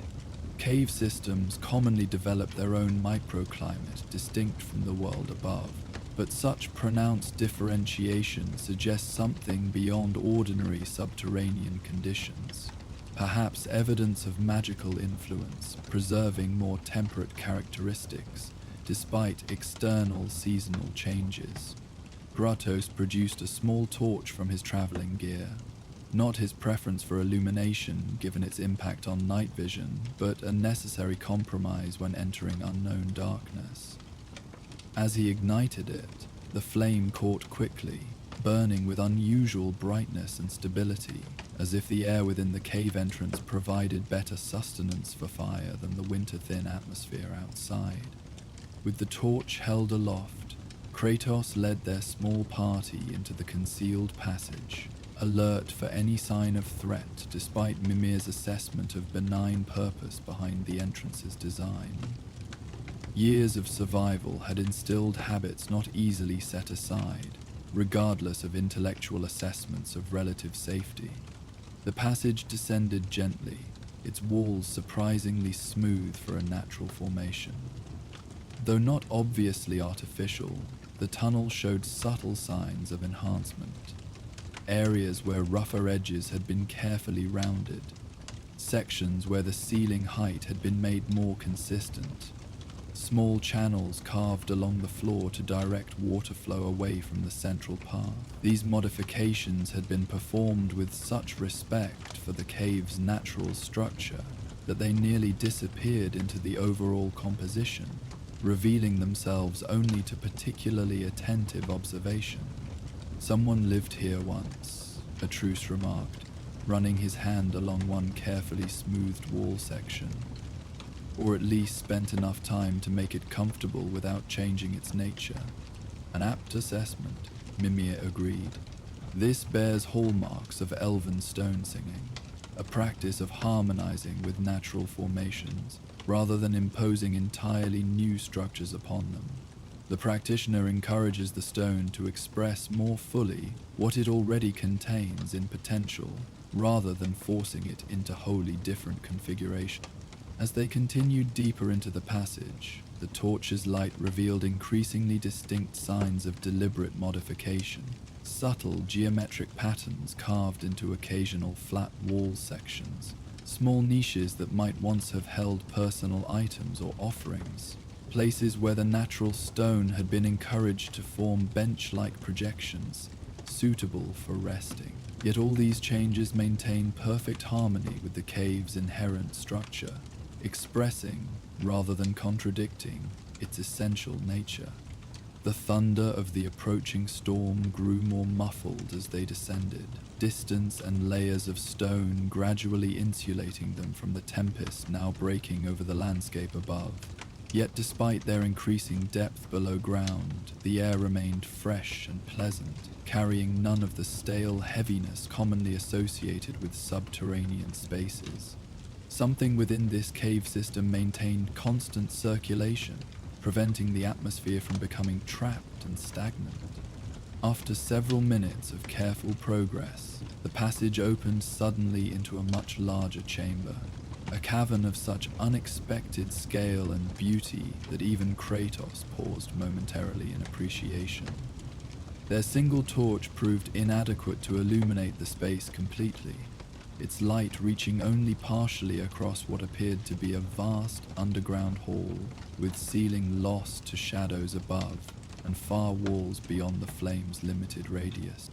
But most remarkable was what the torchlight did reveal. Along the visible portions of walls, ceiling, and naturally formed columns, thousands of tiny lights glimmered in response to their presence. Blue-green points of bioluminescence, delicate as stars, activated gradually as the torch's glow reached them, creating expanding patterns of living light that spread outward from the travelers like ripples across a pond's surface. Glowworms, Atreus identified with hushed wonder, stepping forward to examine the nearest cluster. Slender filaments descended from ceiling and wall crevices, each one terminating in a tiny point of blue-green radiance. As the boy approached, these living lights intensified slightly, as if responding to his attention. I've seen them in small groups in ordinary caves, but never so many together, and never so bright. Cave pearls, Mimir corrected gently. Cousins to common glowworms, but far rarer and more sensitive to magical currents. They typically establish colonies only in locations where natural energy flows concentrate, particularly at junctures where different realms' influences overlap slightly. Their presence suggests this cave system likely exists partially between worlds.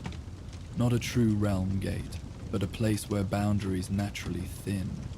As they ventured further into the vast chamber, the combined effect of thousands of these bioluminescent organisms created sufficient illumination that Kratos extinguished the torch, allowing their eyes to adjust to the gentler, more diffuse light provided by the living constellations surrounding them. The effect was extraordinary, a subterranean sky of tiny stars that outlined the cavern's features in soft blue-green radiance, revealing details that stronger, harsher illumination might have obscured through overwhelming contrast.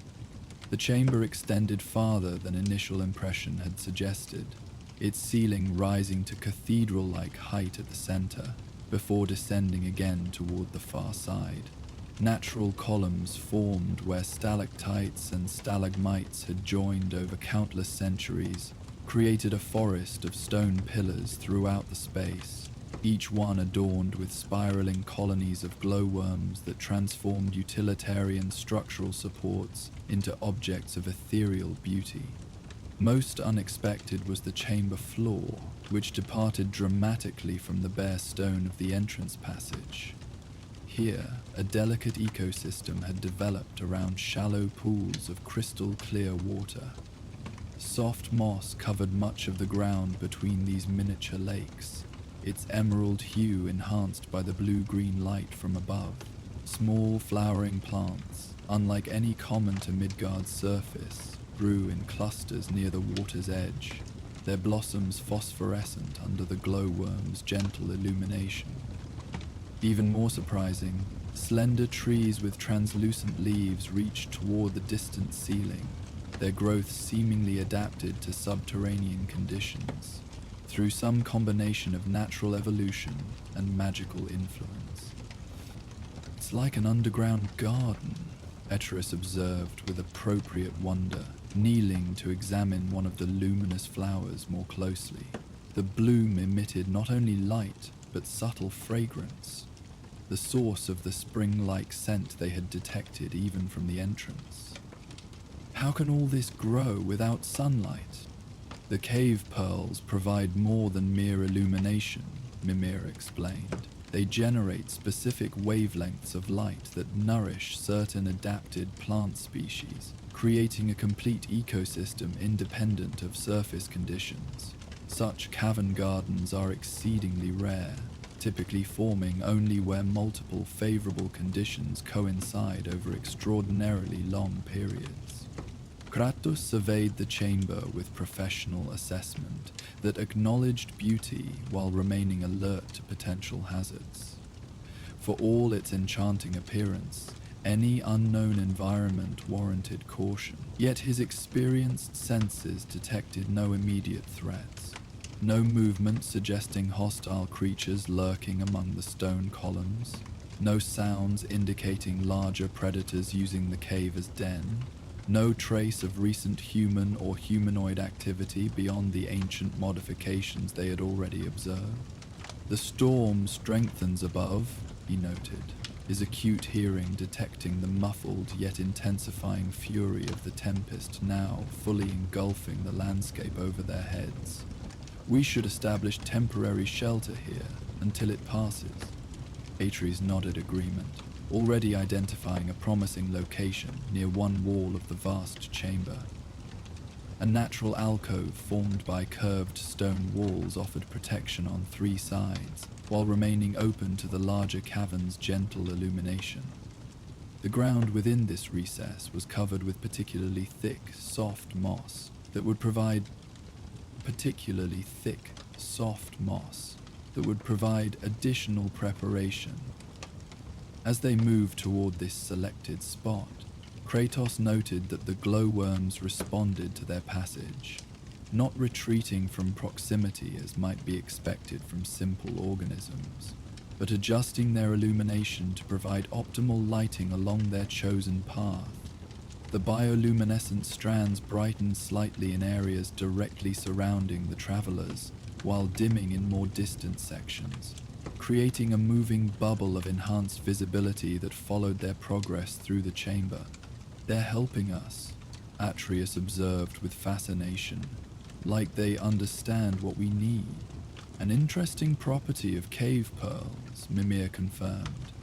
"They possess rudimentary collective consciousness, not individual intelligence per se, but a networked awareness that responds to the needs and intentions of other conscious beings sharing their environment. Some scholars hypothesize they evolved this characteristic to support whatever ancient races first dwelled in the deep places of various realms. Their chosen alcove proved even more suitable upon closer inspection. The curved walls bore subtle evidence of the same respectful enhancement they had observed in the entrance tunnel, with small practical modifications that increased comfort without disrupting natural beauty. The moss covering the floor appeared particularly lush, as if this specific location had been designated for rest, even by the cavern's original modifier. Most interestingly, the wall at the alcove's rear bore delicate carvings nearly invisible until viewed at the proper angle under the glowworm's light. Geometric patterns framed what appeared to be text in an ancient script, the characters flowing across the stone surface with elegant precision. Elven writing, Atreus identified immediately, his gift for languages extending to written forms. The boy moved closer, tracing the inscriptions with careful fingers, his expression shifting as he worked to decipher the unfamiliar dialectical variations. Old, though, different from modern Elven script. I can understand parts, but some phrases use archaic constructions I haven't seen before.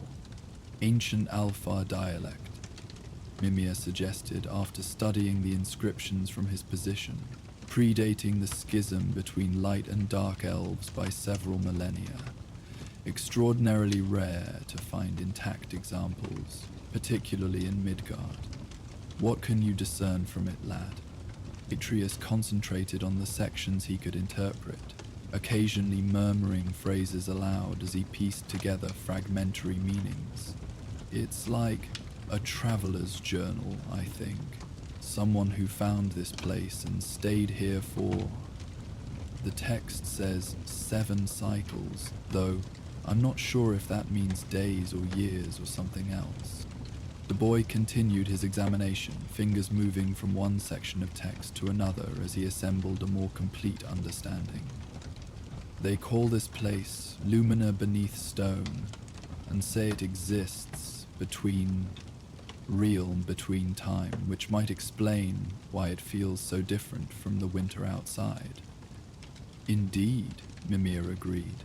Cave systems occasionally form at natural convergence points between worlds. Not true realm gates permitting physical passage, but locations where energies and certain other properties bleed through more readily from one reality to another. This cavern likely incorporates aspects of Alfheim's perpetual light and growth, despite being physically located within Midgard.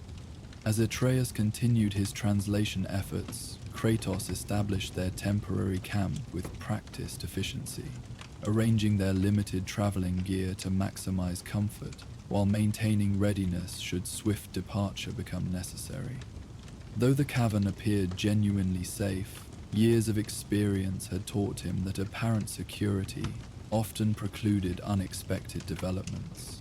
Above their underground sanctuary, the convergent storm reached full intensity, its fury occasionally translating even through layers of insulating stone, as particularly violent thunder caused subtle vibrations to ripple through the cavern. Yet within their illuminated haven, these manifestations registered merely as distant reminders of conditions they had successfully avoided. "There's something here about the glowworms," Atreus reported, having moved to a different section of the inscriptions. The writer calls them memory lights and says they remember every visitor long after they've departed. The boy looked up at the ceiling where thousands of tiny bioluminescent points created their gentle constellation. "Do you think they're actually remembering us right now?" "In their fashion, perhaps," Mimir replied thoughtfully. "Not memory as we understand it, not conscious recollection of specific details, but biological response patterns influenced by previous encounters.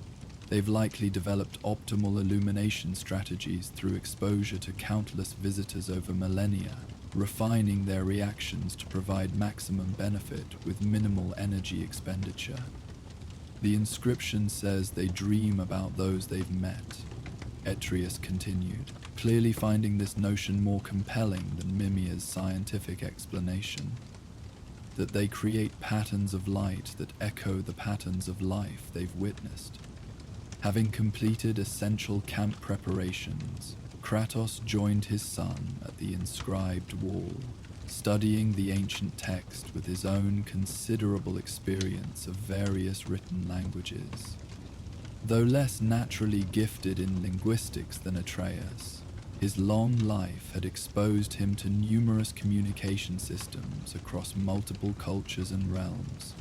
"What else does the writer share?" he asked, recognizing that the inscriptions likely contained practical information about the cavern system, beyond merely poetic observations about its bioluminescent inhabitants.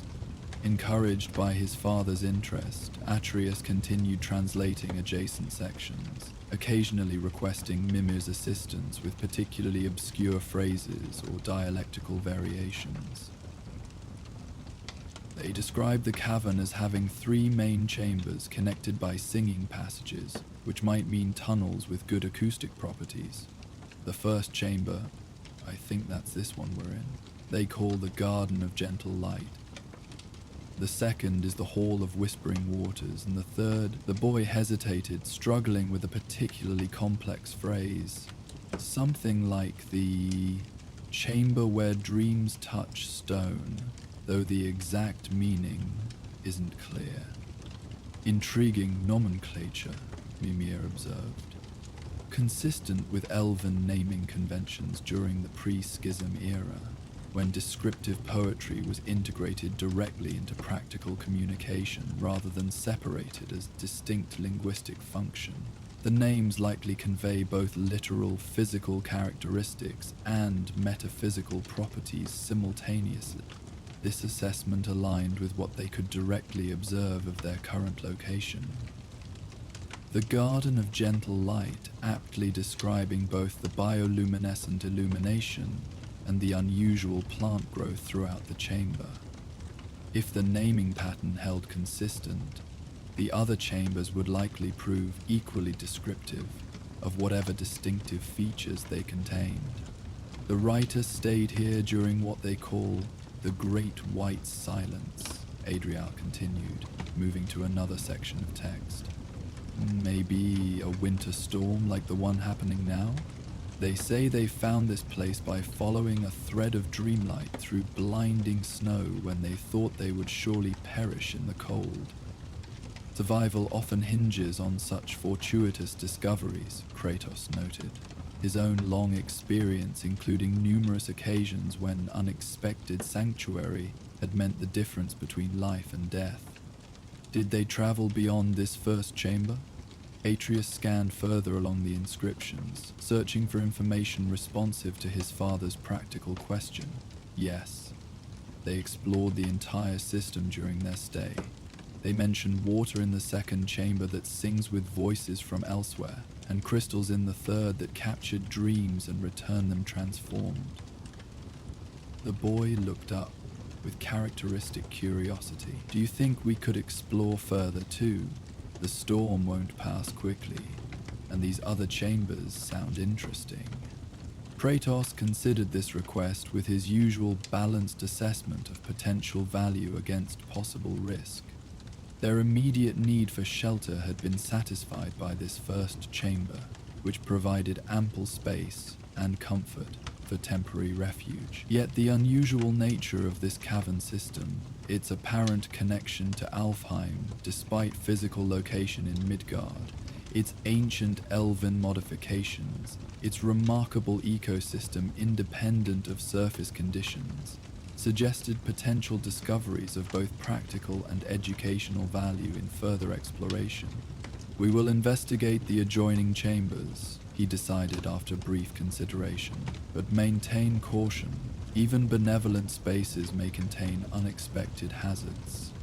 This decision visibly pleased Atreus, whose natural curiosity remained one of his defining characteristics, despite the maturing effects of their challenging journey.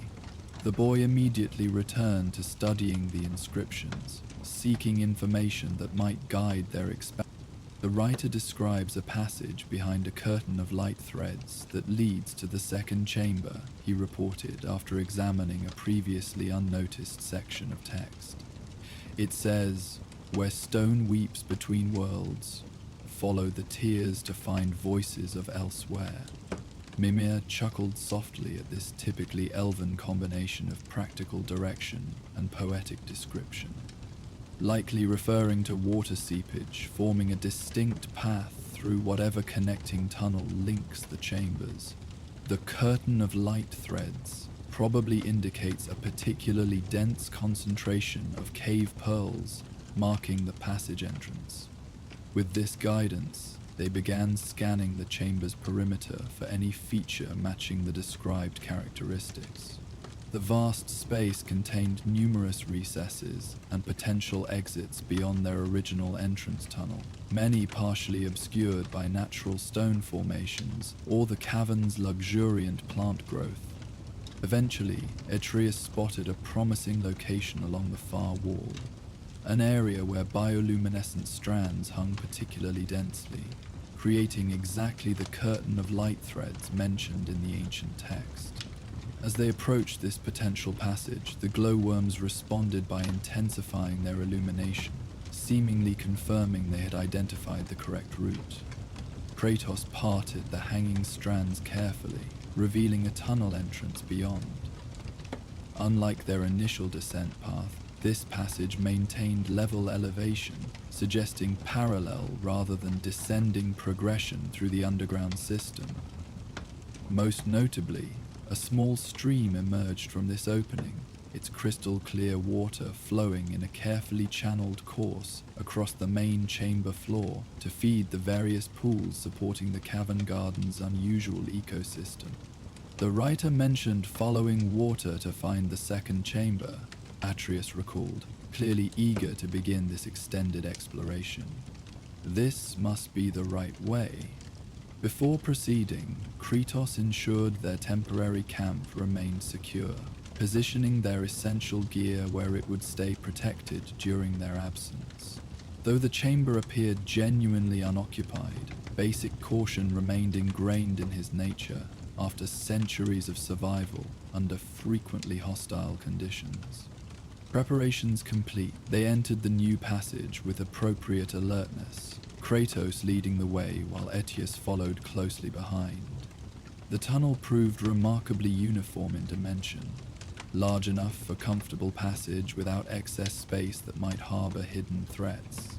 Like the entrance tunnel, it showed signs of ancient, respectful modification, small adjustments that enhanced usability without imposing artificial character upon the natural formation. Most notable was the passage floor, which contained a carefully carved channel directing the small stream's flow. This watercourse occupied approximately 1/3 of the tunnel's width, leaving ample dry pathway alongside for travelers. The water itself moved with gentle musical quality, creating soft background melody that complemented rather than disrupted the cavern's peaceful atmosphere. The acoustics are remarkable, Mimir observed as they proceeded deeper into the passage.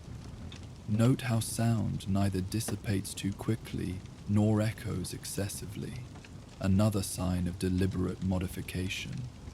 The original inhabitants likely valued both practical conversation and aesthetic sound quality in their environment.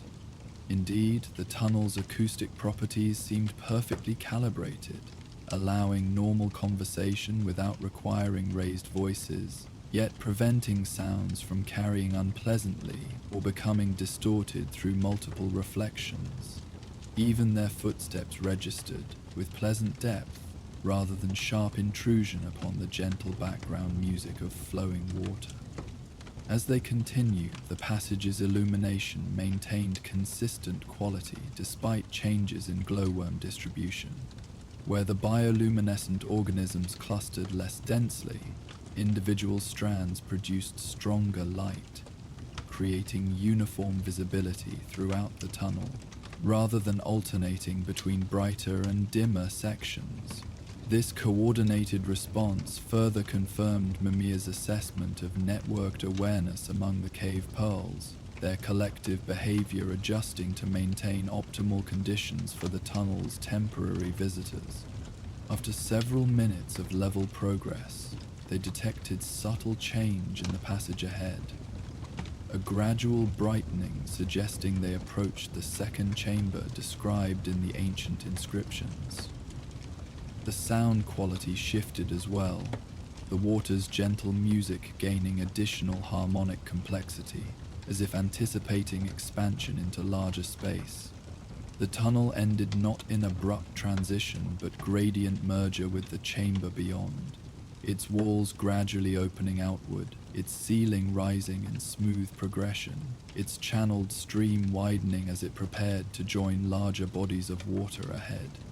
This architectural continuity created natural flow between spaces, rather than segmented compartmentalization, expressing unified design embracing both intimate passageways and expansive chambers as complementary aspects of integrated environment.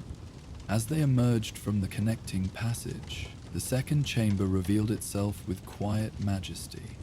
Where the first cavern had impressed through combination of bioluminescent lighting and unusual plant growth, this space achieved distinctive character through extraordinary hydrological features, a subterranean waterscape of remarkable complexity and beauty.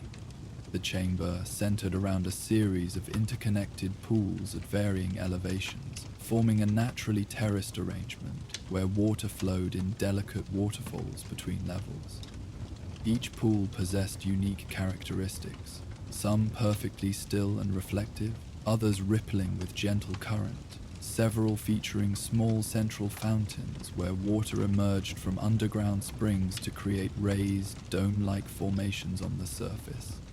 The glowworms illuminating this chamber adapted their positioning to complement these aquatic features, concentrating most densely above particularly beautiful water formations, creating curtains of light alongside the most impressive falls, arranging themselves in mirrored patterns above especially reflective pools to double their illumination through surface reflection.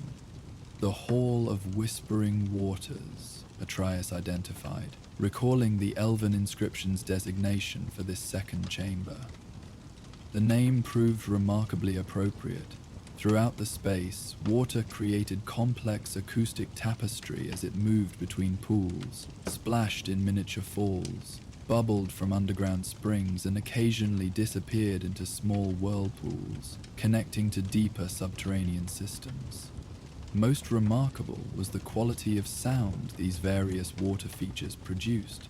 Not merely pleasant background noise, but something approaching musical composition, with distinct tonal characteristics emerging from different hydrological formations.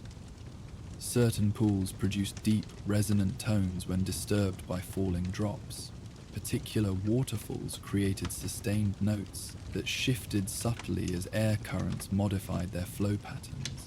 Springs emerging from bedrock generated fluctuating harmonies as their pressure varied in consistent cycles. Extraordinary, Mimir breathed, his scholarly appreciation evident despite necessarily limited observational perspective.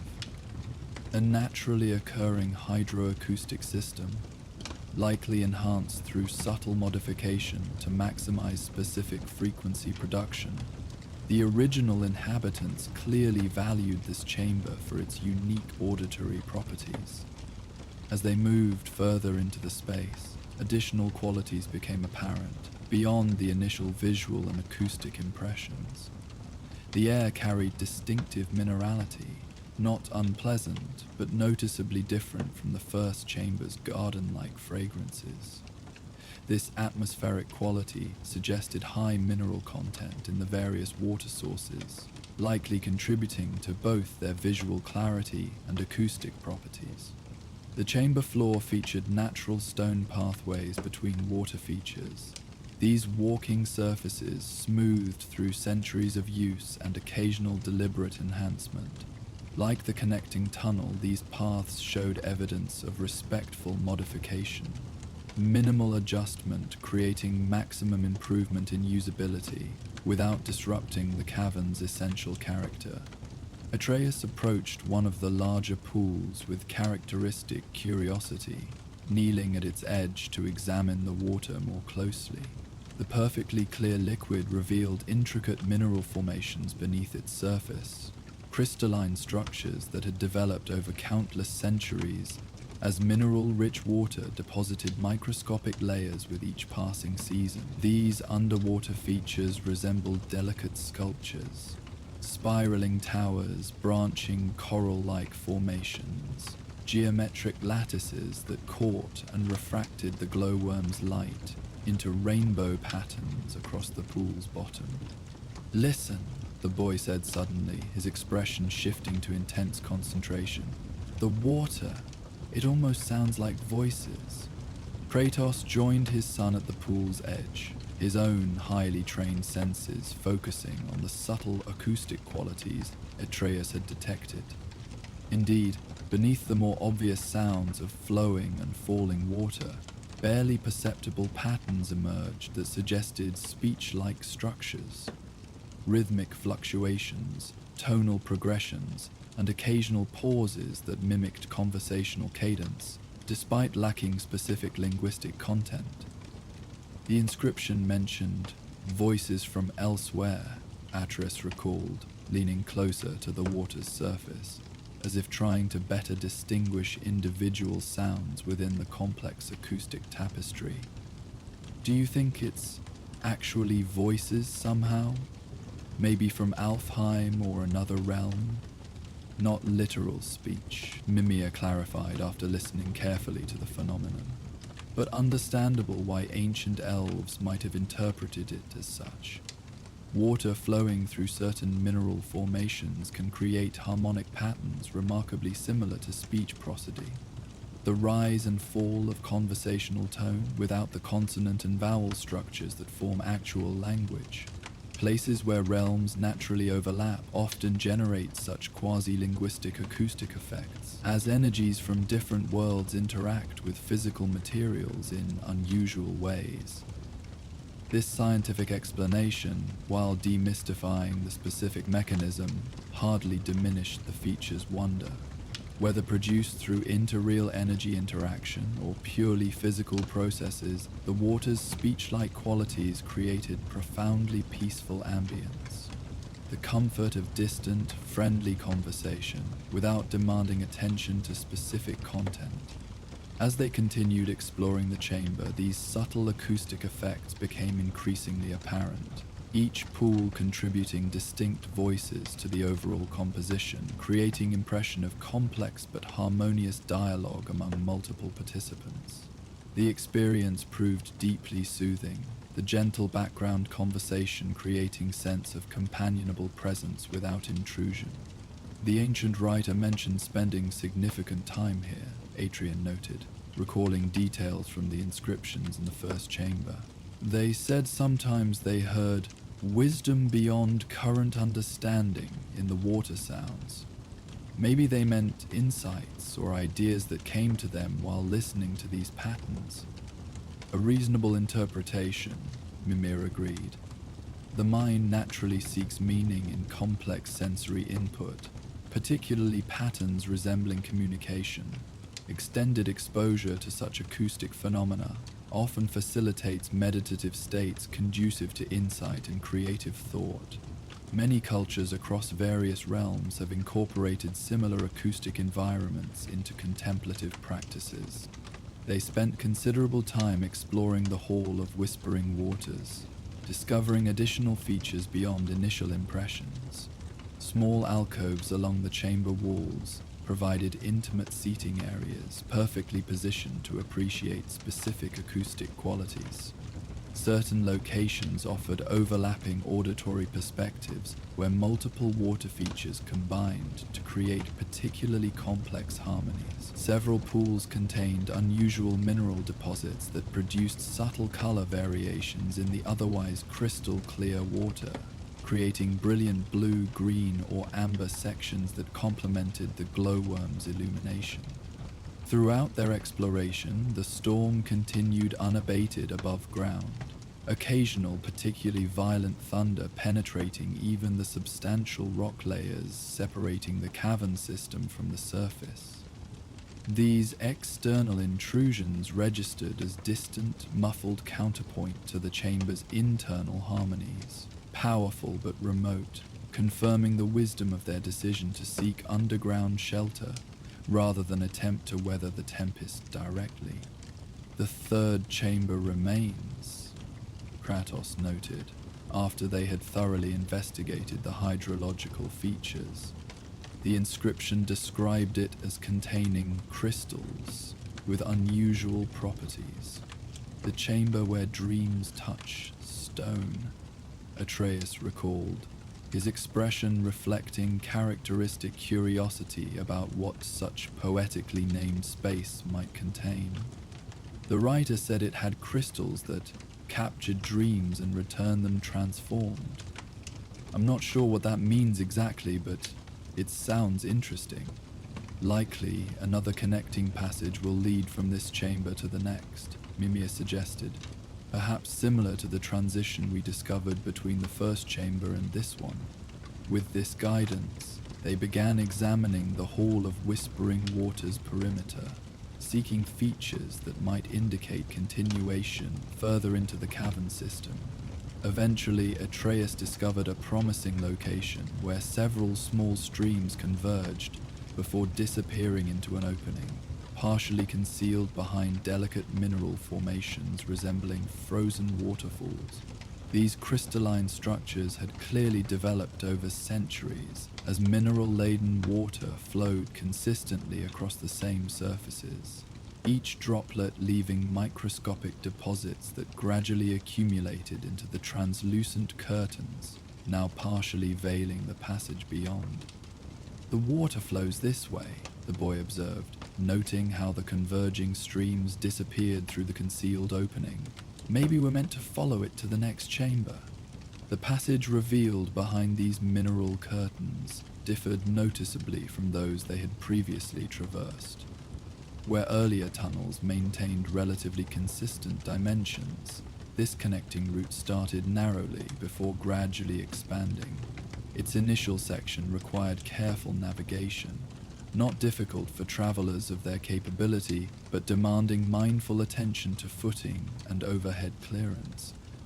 Most distinctive was the passage's mineral composition, its walls, floor, and ceiling increasingly embedded with crystalline formations that caught and refracted the glowworm's bioluminescence into complex patterns of colored light. As they proceeded deeper, these crystal inclusions grew more numerous and elaborate, transforming from simple geometries into intricate structures resembling frozen expressions of organic growth, spiraling formations, branching configurations, nested patterns demonstrating perfect mathematical progression. "Remarkable mineralization," Mimir observed as they navigated this increasingly crystalline environment. These formations suggest unusually high concentrations of multiple mineral types combined with perfect growth conditions, sustained over extraordinarily long periods. Some of these structures would require thousands of years of uninterrupted development to achieve such complexity. The passage continued its gradual expansion as crystal density increased proportionally, the path widening as its surroundings grew more elaborate, eventually transitioning into proper chamber dimensions through such gradual progression that the exact point of change remained imperceptible. This architectural continuity created seamless flow between spaces, maintaining harmony while accommodating transition from intimate passage to expansive chamber. And expansive it truly was, the third cavern extending beyond initial visual perception, its dimensions suggested, rather than explicitly revealed, through strategic illumination provided by carefully positioned glowworm colonies. Unlike the previous chambers, where bioluminescence distributed relatively evenly throughout available space, here the living light sources concentrated in specific locations, creating deliberate contrast between brilliantly illuminated features and more subtly lit surroundings. "The chamber where dreams touch stone," Atreus whispered, his voice unconsciously quieting in response to the space's solemn grandeur. The chamber's dominant feature became immediately apparent. Massive crystal formations unlike anything they had previously encountered, even in realms renowned for exceptional mineralogical displays. These crystal structures rose from floor to ceiling in columns of astonishing complexity, their surfaces composed of countless facets that caught and transformed the glowworm's light into kaleidoscopic patterns that shifted subtly with each change in viewing angle. Unlike ordinary crystals, these formations exhibited unusual optical properties. Their interiors appeared to contain swirling mists or clouds that moved with dreamlike fluidity, despite being encased in solid mineral. These internal patterns responded to proximity, shifting and flowing more actively when observers approached, creating impression of conscious response rather than merely physical reaction to external stimuli. Remarkable, Mimir breathed, his scholarly enthusiasm evident despite necessarily limited observational perspective. Dream quartz, one of the rarest mineral formations in any realm, typically found only at convergence points, where multiple worlds' energies overlap with particular intensity. Atreus approached the nearest crystal column with appropriate caution, studying the swirling patterns within its translucent structure. As he drew closer, the internal movements intensified, colors shifting from predominantly blue-white to include subtle touches of gold and violet that hadn't been visible from greater distance. "It's responding to me," the boy observed with hushed wonder, "like it knows I'm here." "In a sense it does," Mimir confirmed. Dream quartz possesses unique sensitivity to conscious energy. Not intelligence as we understand it, but specialized receptivity to thought patterns and emotional states. The ancient elves who discovered this chamber likely valued it for precisely this interactive quality. The crystal's internal patterns continued, developing greater complexity as Atreus maintained proximity, eventually suggesting recognizable imagery rather than merely abstract movement. Shapes formed briefly before dissolving back into mist. Trees swaying in gentle wind, mountains viewed from great distance, stars wheeling across night sky. These visual fragments appeared and disappeared too quickly for sustained observation, yet created cumulative impression of landscape in constant, gentle transformation. "I think it's showing me places," Atreus said, his voice maintaining respectful quietness appropriate to the chamber's solemn atmosphere. "But not clearly, more like memories of places, or dreams about them." Dream quartz often reflects fragments of its observer's subconscious imagery, Mimir explained. Not literal thoughts or specific memories, but emotional associations and pattern recognitions operating below conscious awareness. What you perceive may combine elements you've experienced directly, things you've heard described, and pure imaginative creation, all filtered through the crystal's unique refractive properties. Kratos, meanwhile, surveyed the chamber with characteristic thoroughness, noting both its extraordinary beauty and any features of potential practical significance. The space extended farther than initial impression suggested, with major crystal formations concentrated near the entrance, while smaller, more varied mineral displays occupied more distant sections. The chamber floor featured smooth pathways between crystal groupings, these walking surfaces bearing the same subtle signs of respectful enhancement observed throughout the cavern system. Most significantly, this deepest chamber showed strongest evidence of deliberate use beyond merely appreciative visitation. Small alcoves carved into walls contained remnants of ancient furnishings, stone platforms that might have served as seating or sleeping surfaces, recessed shelving suitable for storing personal belongings, even rudimentary hearth-like structures suggesting longer-term habitation.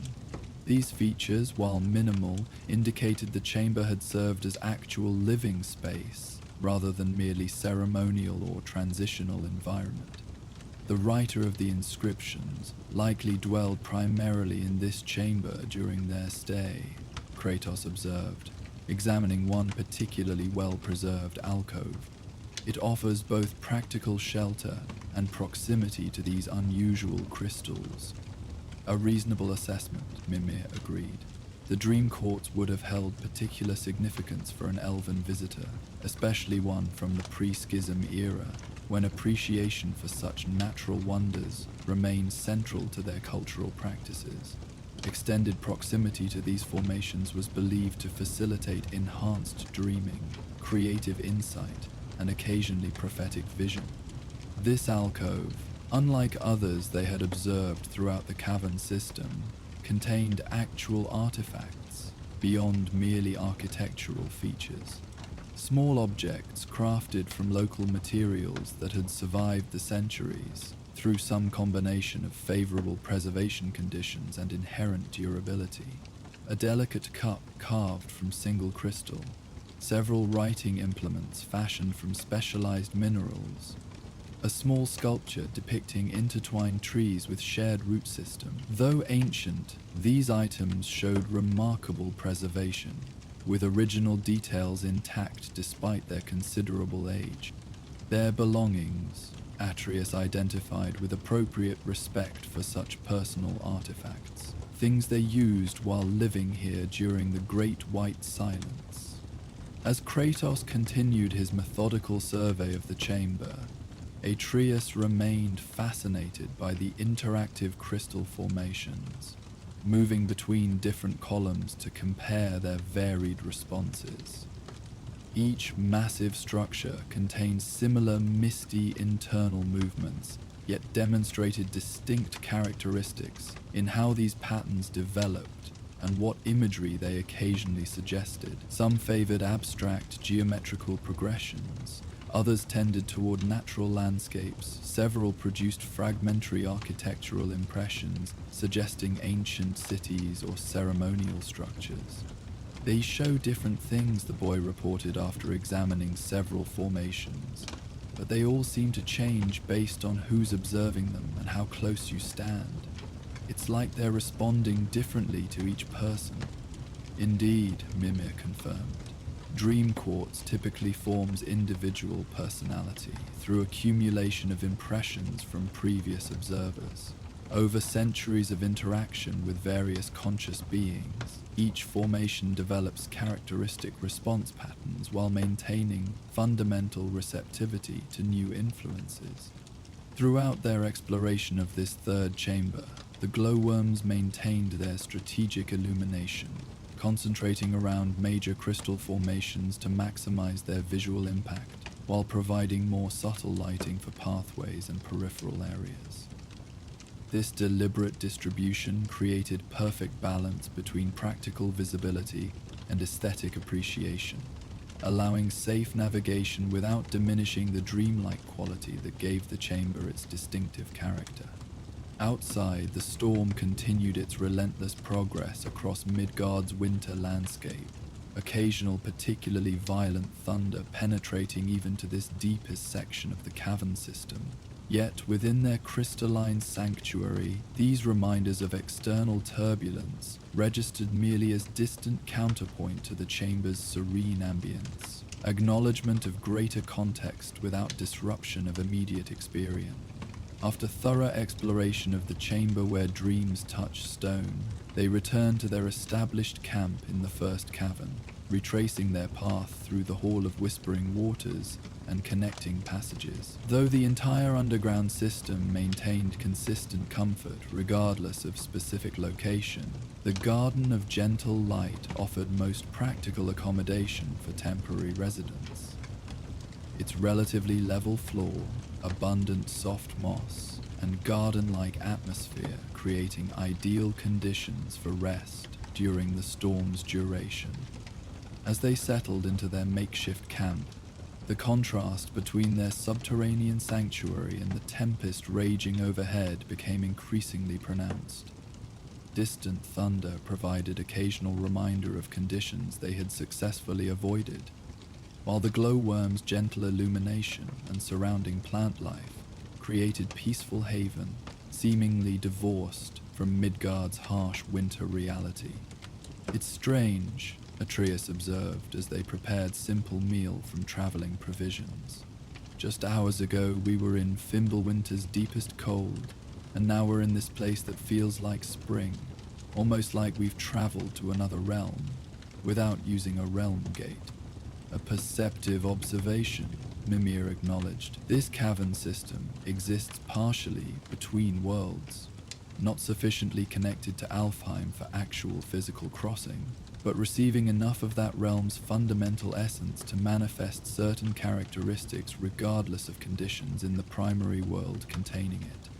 Such overlap points become increasingly common as boundaries between realms naturally thin, even without the accelerated weakening we've been addressing through our ritual work. As evening deepened into night, a transition marked within the timeless cavern only by their own awareness of passing hours, they arranged comfortable resting places upon the chamber's thick moss. The glowworms adjusted their illumination accordingly, dimming to provide appropriately restful atmosphere, while maintaining sufficient visibility for basic navigation should movement become necessary during night hours. "Will we stay until the storm passes completely?" Atreus asked as he settled into his improvised bed, the soft moss providing surprisingly comfortable surface despite its unfamiliar texture. "We will assess conditions in the morning," Kratos replied with characteristic practicality. "If the storm shows signs of abating, we should continue toward home. If it maintains current intensity, additional shelter time may prove necessary." This approach, neither committing to immediate departure nor extended stay without evaluating changing circumstances, typified Kratos' balanced decision-making process. Experience had taught him that rigid adherence to predetermined schedules often proved counterproductive in environments where conditions could change rapidly, while completely open-ended planning failed to maintain necessary progress toward established objectives. As they prepared for sleep, the cavern's peaceful ambience seemed to deepen, the glowworm's illumination settling into steady, gentle radiance, perfectly calibrated for rest without complete darkness.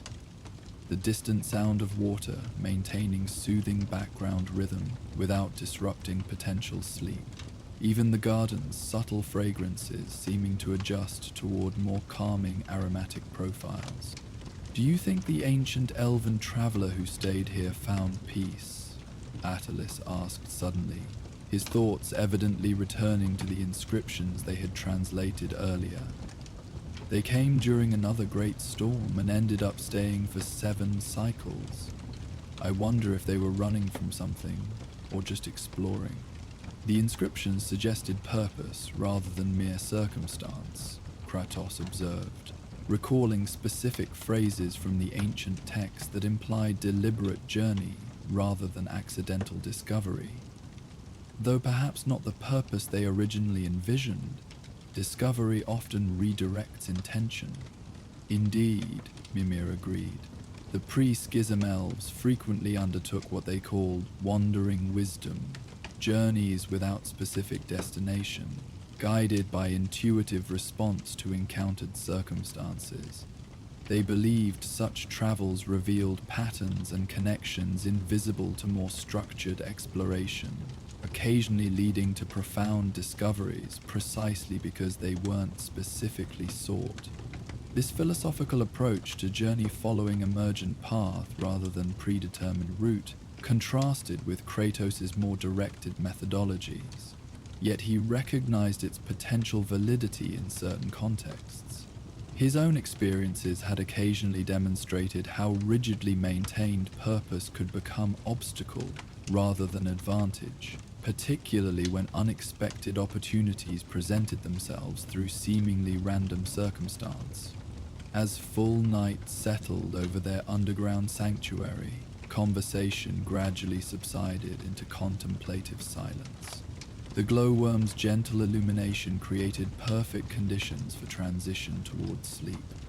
Sufficient light to prevent disorienting darkness, while subdued enough to permit proper rest. The distant sounds of water from the second chamber provided soothing acoustic backdrop, while occasional muted thunder from the storm above served as reminder of harsh conditions, successfully avoided through timely shelter.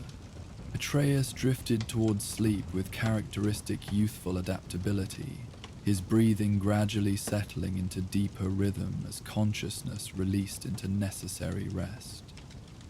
Kratos maintained wakefulness somewhat longer, his warrior's instincts performing final assessment of their temporary haven before permitting his own transition to sleep state. The cavern responded to their shifting consciousness with subtle adjustments, glowworms dimming further as awareness faded, plant life settling into quieter nocturnal patterns, even the moss beneath them seeming to adapt its texture for optimal comfort during extended rest. These changes occurred so gradually as to be nearly imperceptible, yet cumulatively created perfectly calibrated environment for restorative sleep despite unfamiliar surroundings. When Kratos finally allowed himself to transition toward rest, the chamber's peaceful ambience embraced this altered state, with the same responsive harmony it had demonstrated throughout their stay.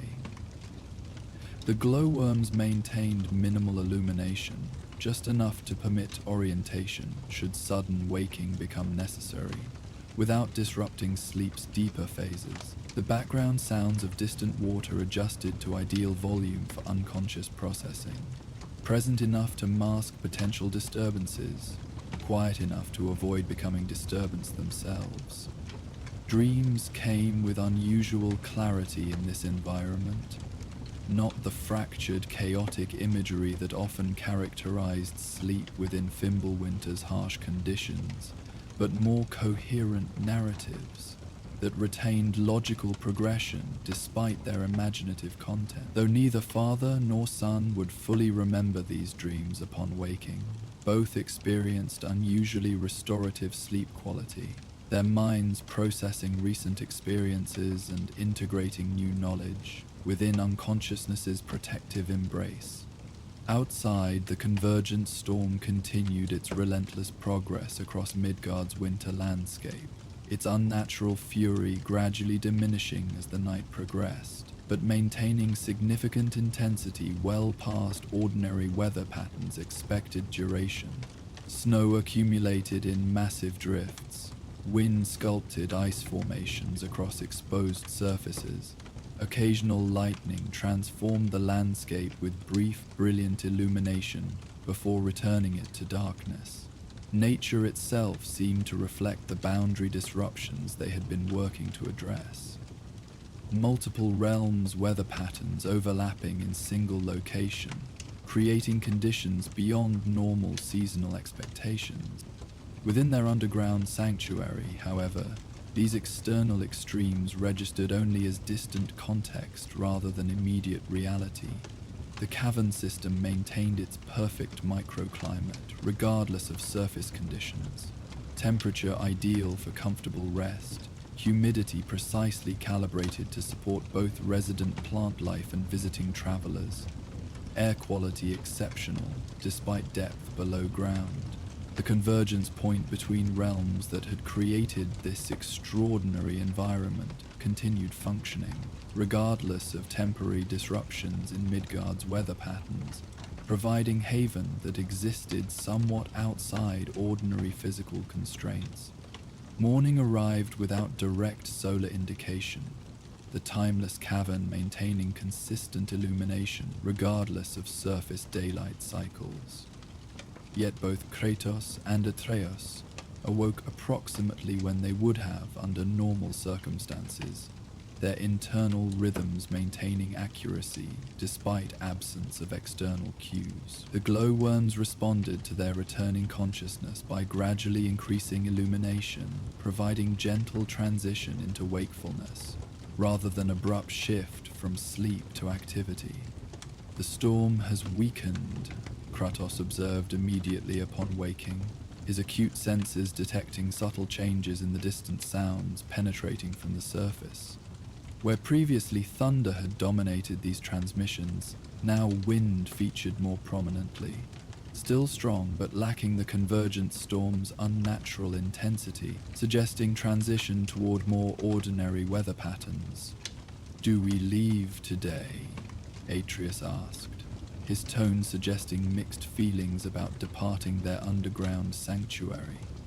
Though their journey home remained an important objective, the cavern system had provided extraordinary experience beyond merely practical shelter.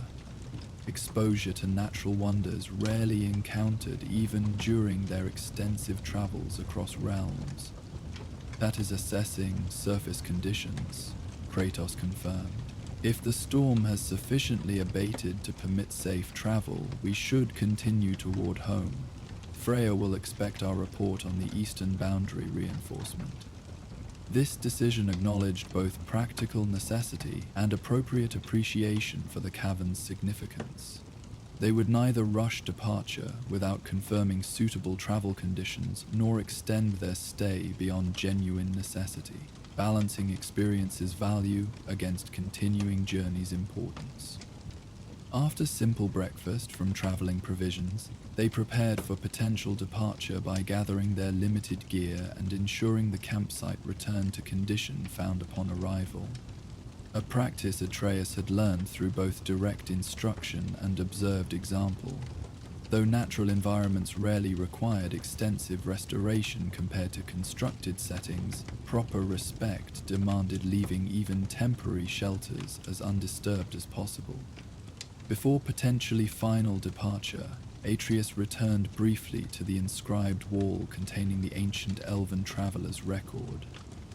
The boy studied these writings with renewed appreciation, having experienced directly the chambers they described and phenomena they referenced. Though centuries separated his visit from the original author's stay, shared experience created connection across time.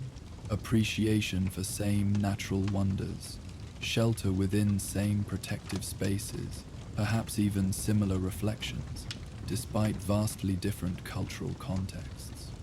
"I wish we could leave something too," the boy commented, running fingers gently across the ancient inscriptions. "Not damaging anything, but just acknowledging we were here, like they did. Perhaps not in stone," Mimir suggested, "but the cave pearls themselves likely retain impression of your presence. As we discussed earlier, they develop response patterns based on visitors' characteristics, subtle adaptations that become part of their collective behavior. In that sense, you've already left lasting mark simply by being here."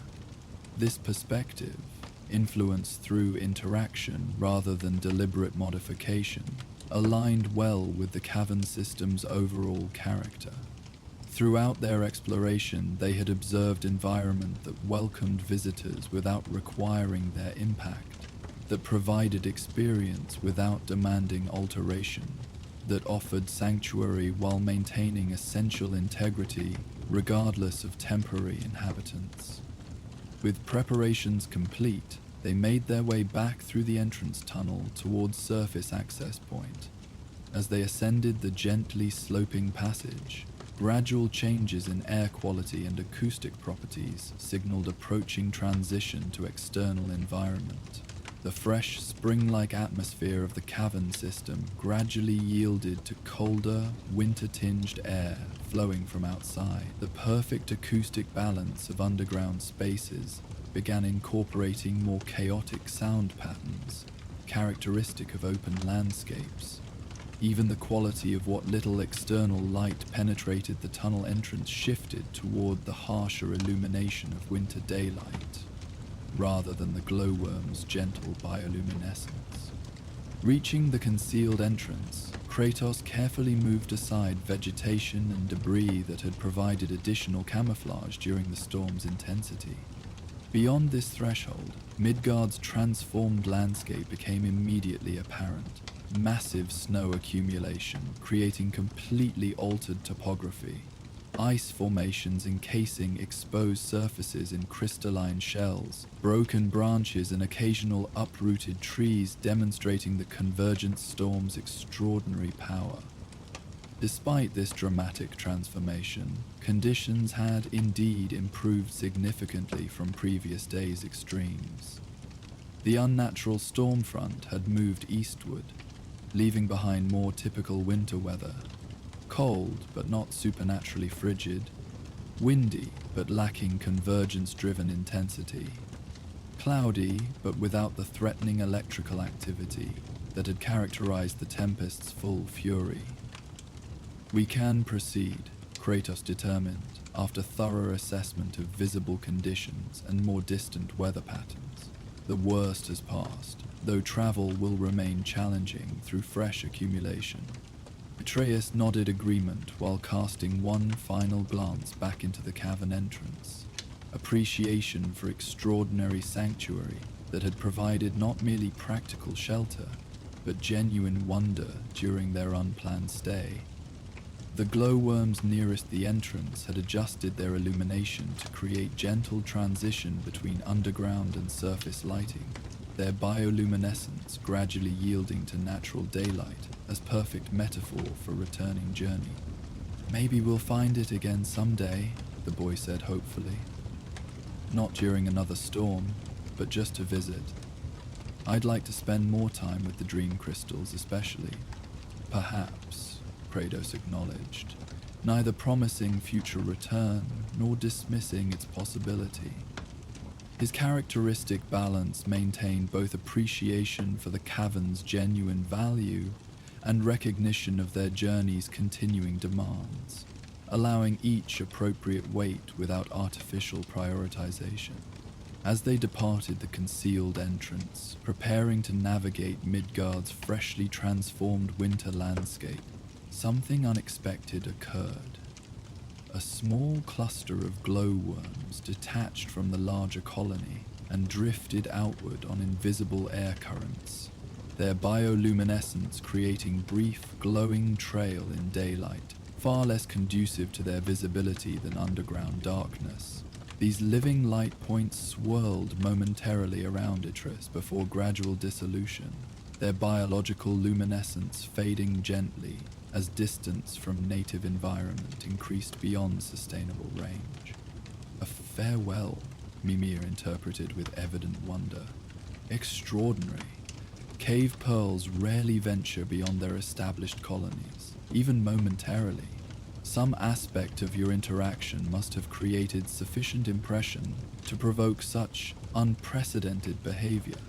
This unexpected acknowledgement, subtle communication from ostensibly simple organisms displaying surprisingly complex response patterns, provided perfect conclusion to their cavern experience. The boundary between conscious intelligence and instinctive adaptation had proven more permeable than conventional understanding suggested. Just as the boundary between realms had demonstrated unexpected flexibility in creating an environment that incorporated aspects of multiple worlds within single physical location. With this gentle farewell complete, they began their journey homeward through Midgard's winter-transformed landscape. The fresh snow made travel challenging, but not impossible, requiring careful navigation around deeper drifts and occasional detours where fallen trees or ice formations blocked more direct routes. Yet compared to the storm's full fury they had successfully avoided, these conditions represented significant improvement, difficult rather than genuinely dangerous, demanding rather than potentially deadly. As they established steady, sustainable pace through the winter wilderness, Atreus occasionally looked backward toward the increasingly distant cliff face containing the cavern entrance. Though the concealment features made direct observation impossible from their current position, memory provided clear image of the sanctuary hidden beneath unremarkable exterior. Extraordinary environment existing literally beneath the surface of ordinary perception, accessible only through appropriate guidance and willingness to move beyond immediate appearances.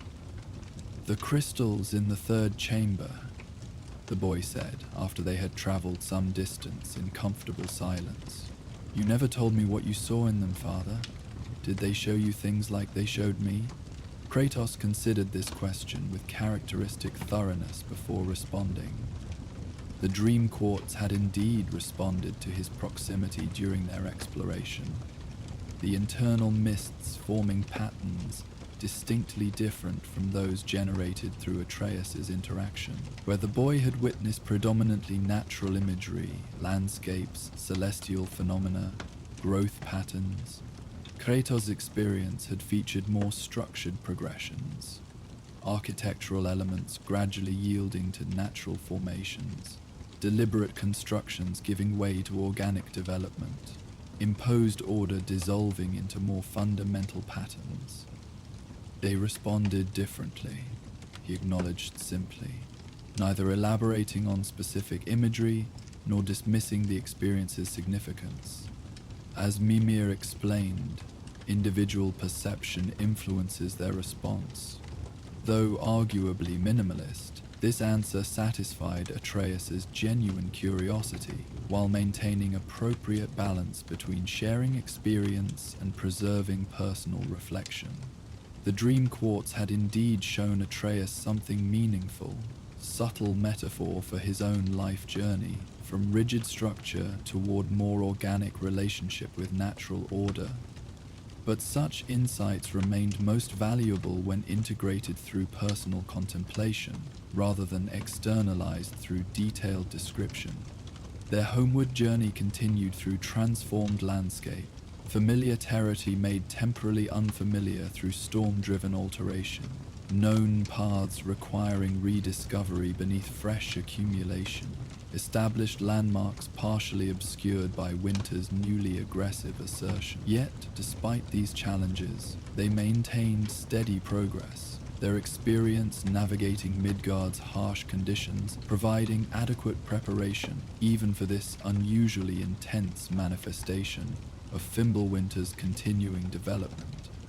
As they traveled, both retained distinct impressions from their underground sanctuary, not merely visual memories of extraordinary formations or recalled wonder at bioluminescent illumination, but deeper appreciation for different mode of existence, demonstrated through the cavern system's fundamental nature. Here was environment that welcomed without demanding, that provided without requiring extraction, that existed in balance rather than conflict despite incorporating influences from multiple realms within single physical location.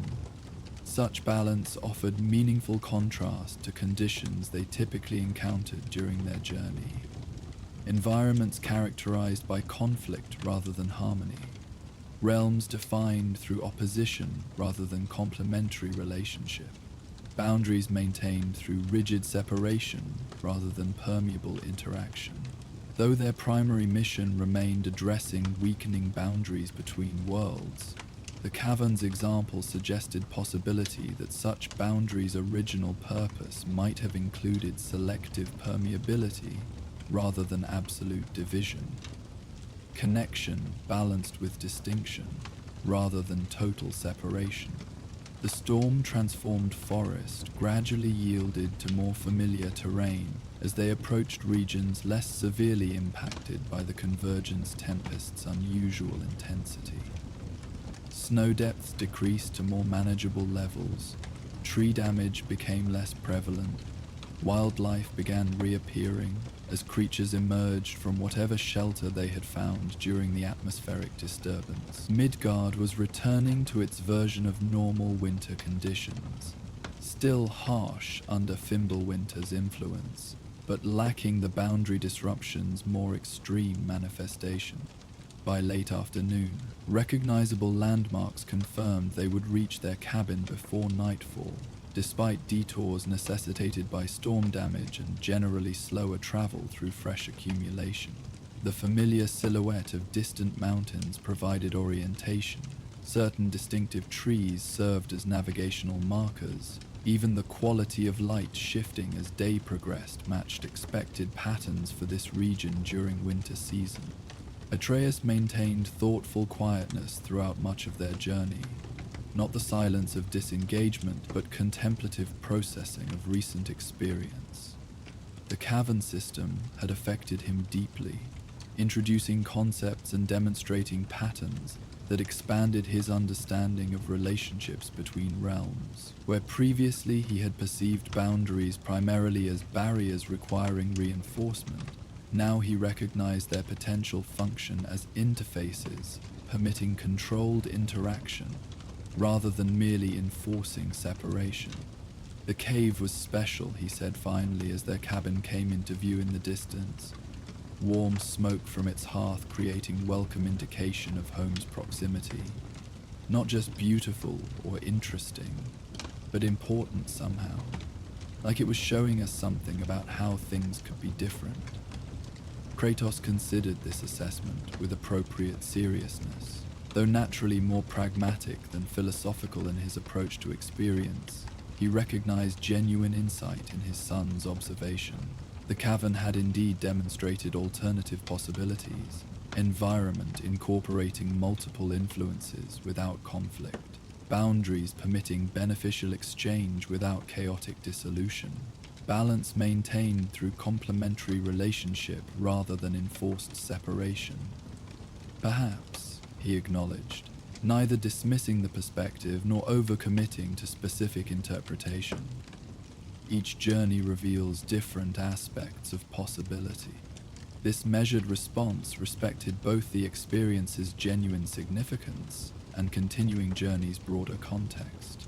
The cavern system had, indeed, provided more than merely physical shelter during storm's intensity, offering glimpse of balance rarely encountered in their travels between increasingly disrupted realms. Yet this single example, however meaningful, represented just one among countless possible configurations between separation and connection, between boundary and permeability, between distinct identity and mutual influence. As they completed final approach to their cabin, the winter sun began its early descent toward horizon, casting long shadows across snow-covered landscape while painting sky in subtle gradients, transitioning from pale blue to deeper purple. Despite Fimbulwinter's harsh reality, this particular moment offered genuine beauty. Light quality that transformed ordinary features into momentarily extraordinary visions. Shadow patterns creating complex geometries across otherwise featureless snow. Crystalline formations catching and refracting sunlight into brief rainbow patterns across ice-encased surfaces. Entering their cabin brought welcome return to familiar comfort. Hearth's warmth contrasting with winter's persistent chill. Established living space providing known security after temporary shelter in unfamiliar environment.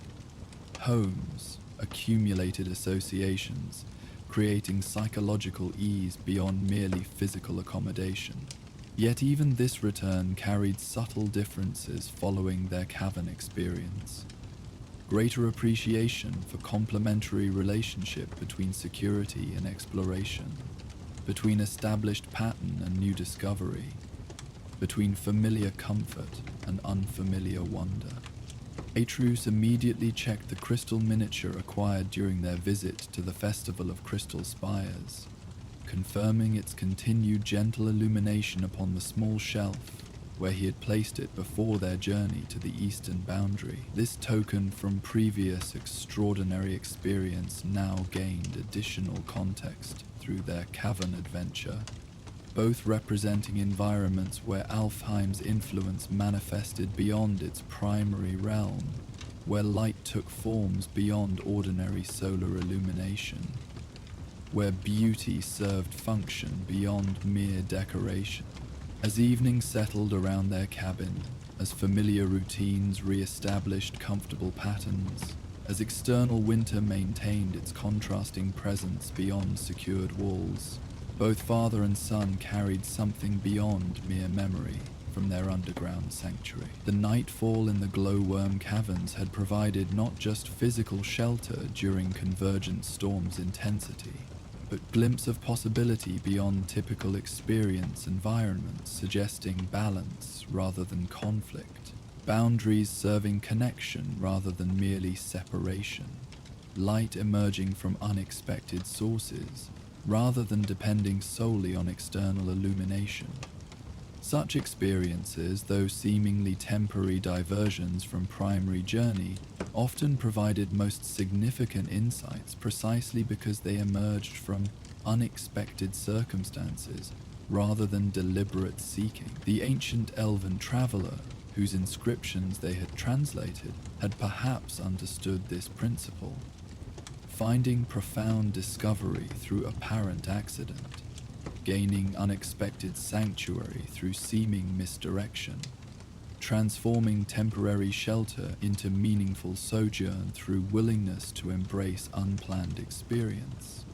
As night deepened around their cabin, as the last light faded from Midgard's winter sky, something of the cavern's gentle illumination remained within their awareness, not merely remembered bioluminescence, but deeper appreciation for light's varied manifestations across realms and circumstances. Like the glowworms themselves, adapting their illumination to changing conditions and observer needs, awareness could adjust to recognize value in different forms of experience, finding guidance in unexpected places, sanctuary in seeming detours, wisdom in unplanned encounters along journey's continuing path. And so our journey through the realms draws to a close for tonight. May Hypnos, god of sleep, watch over you as you drift through dreams of legendary proportions.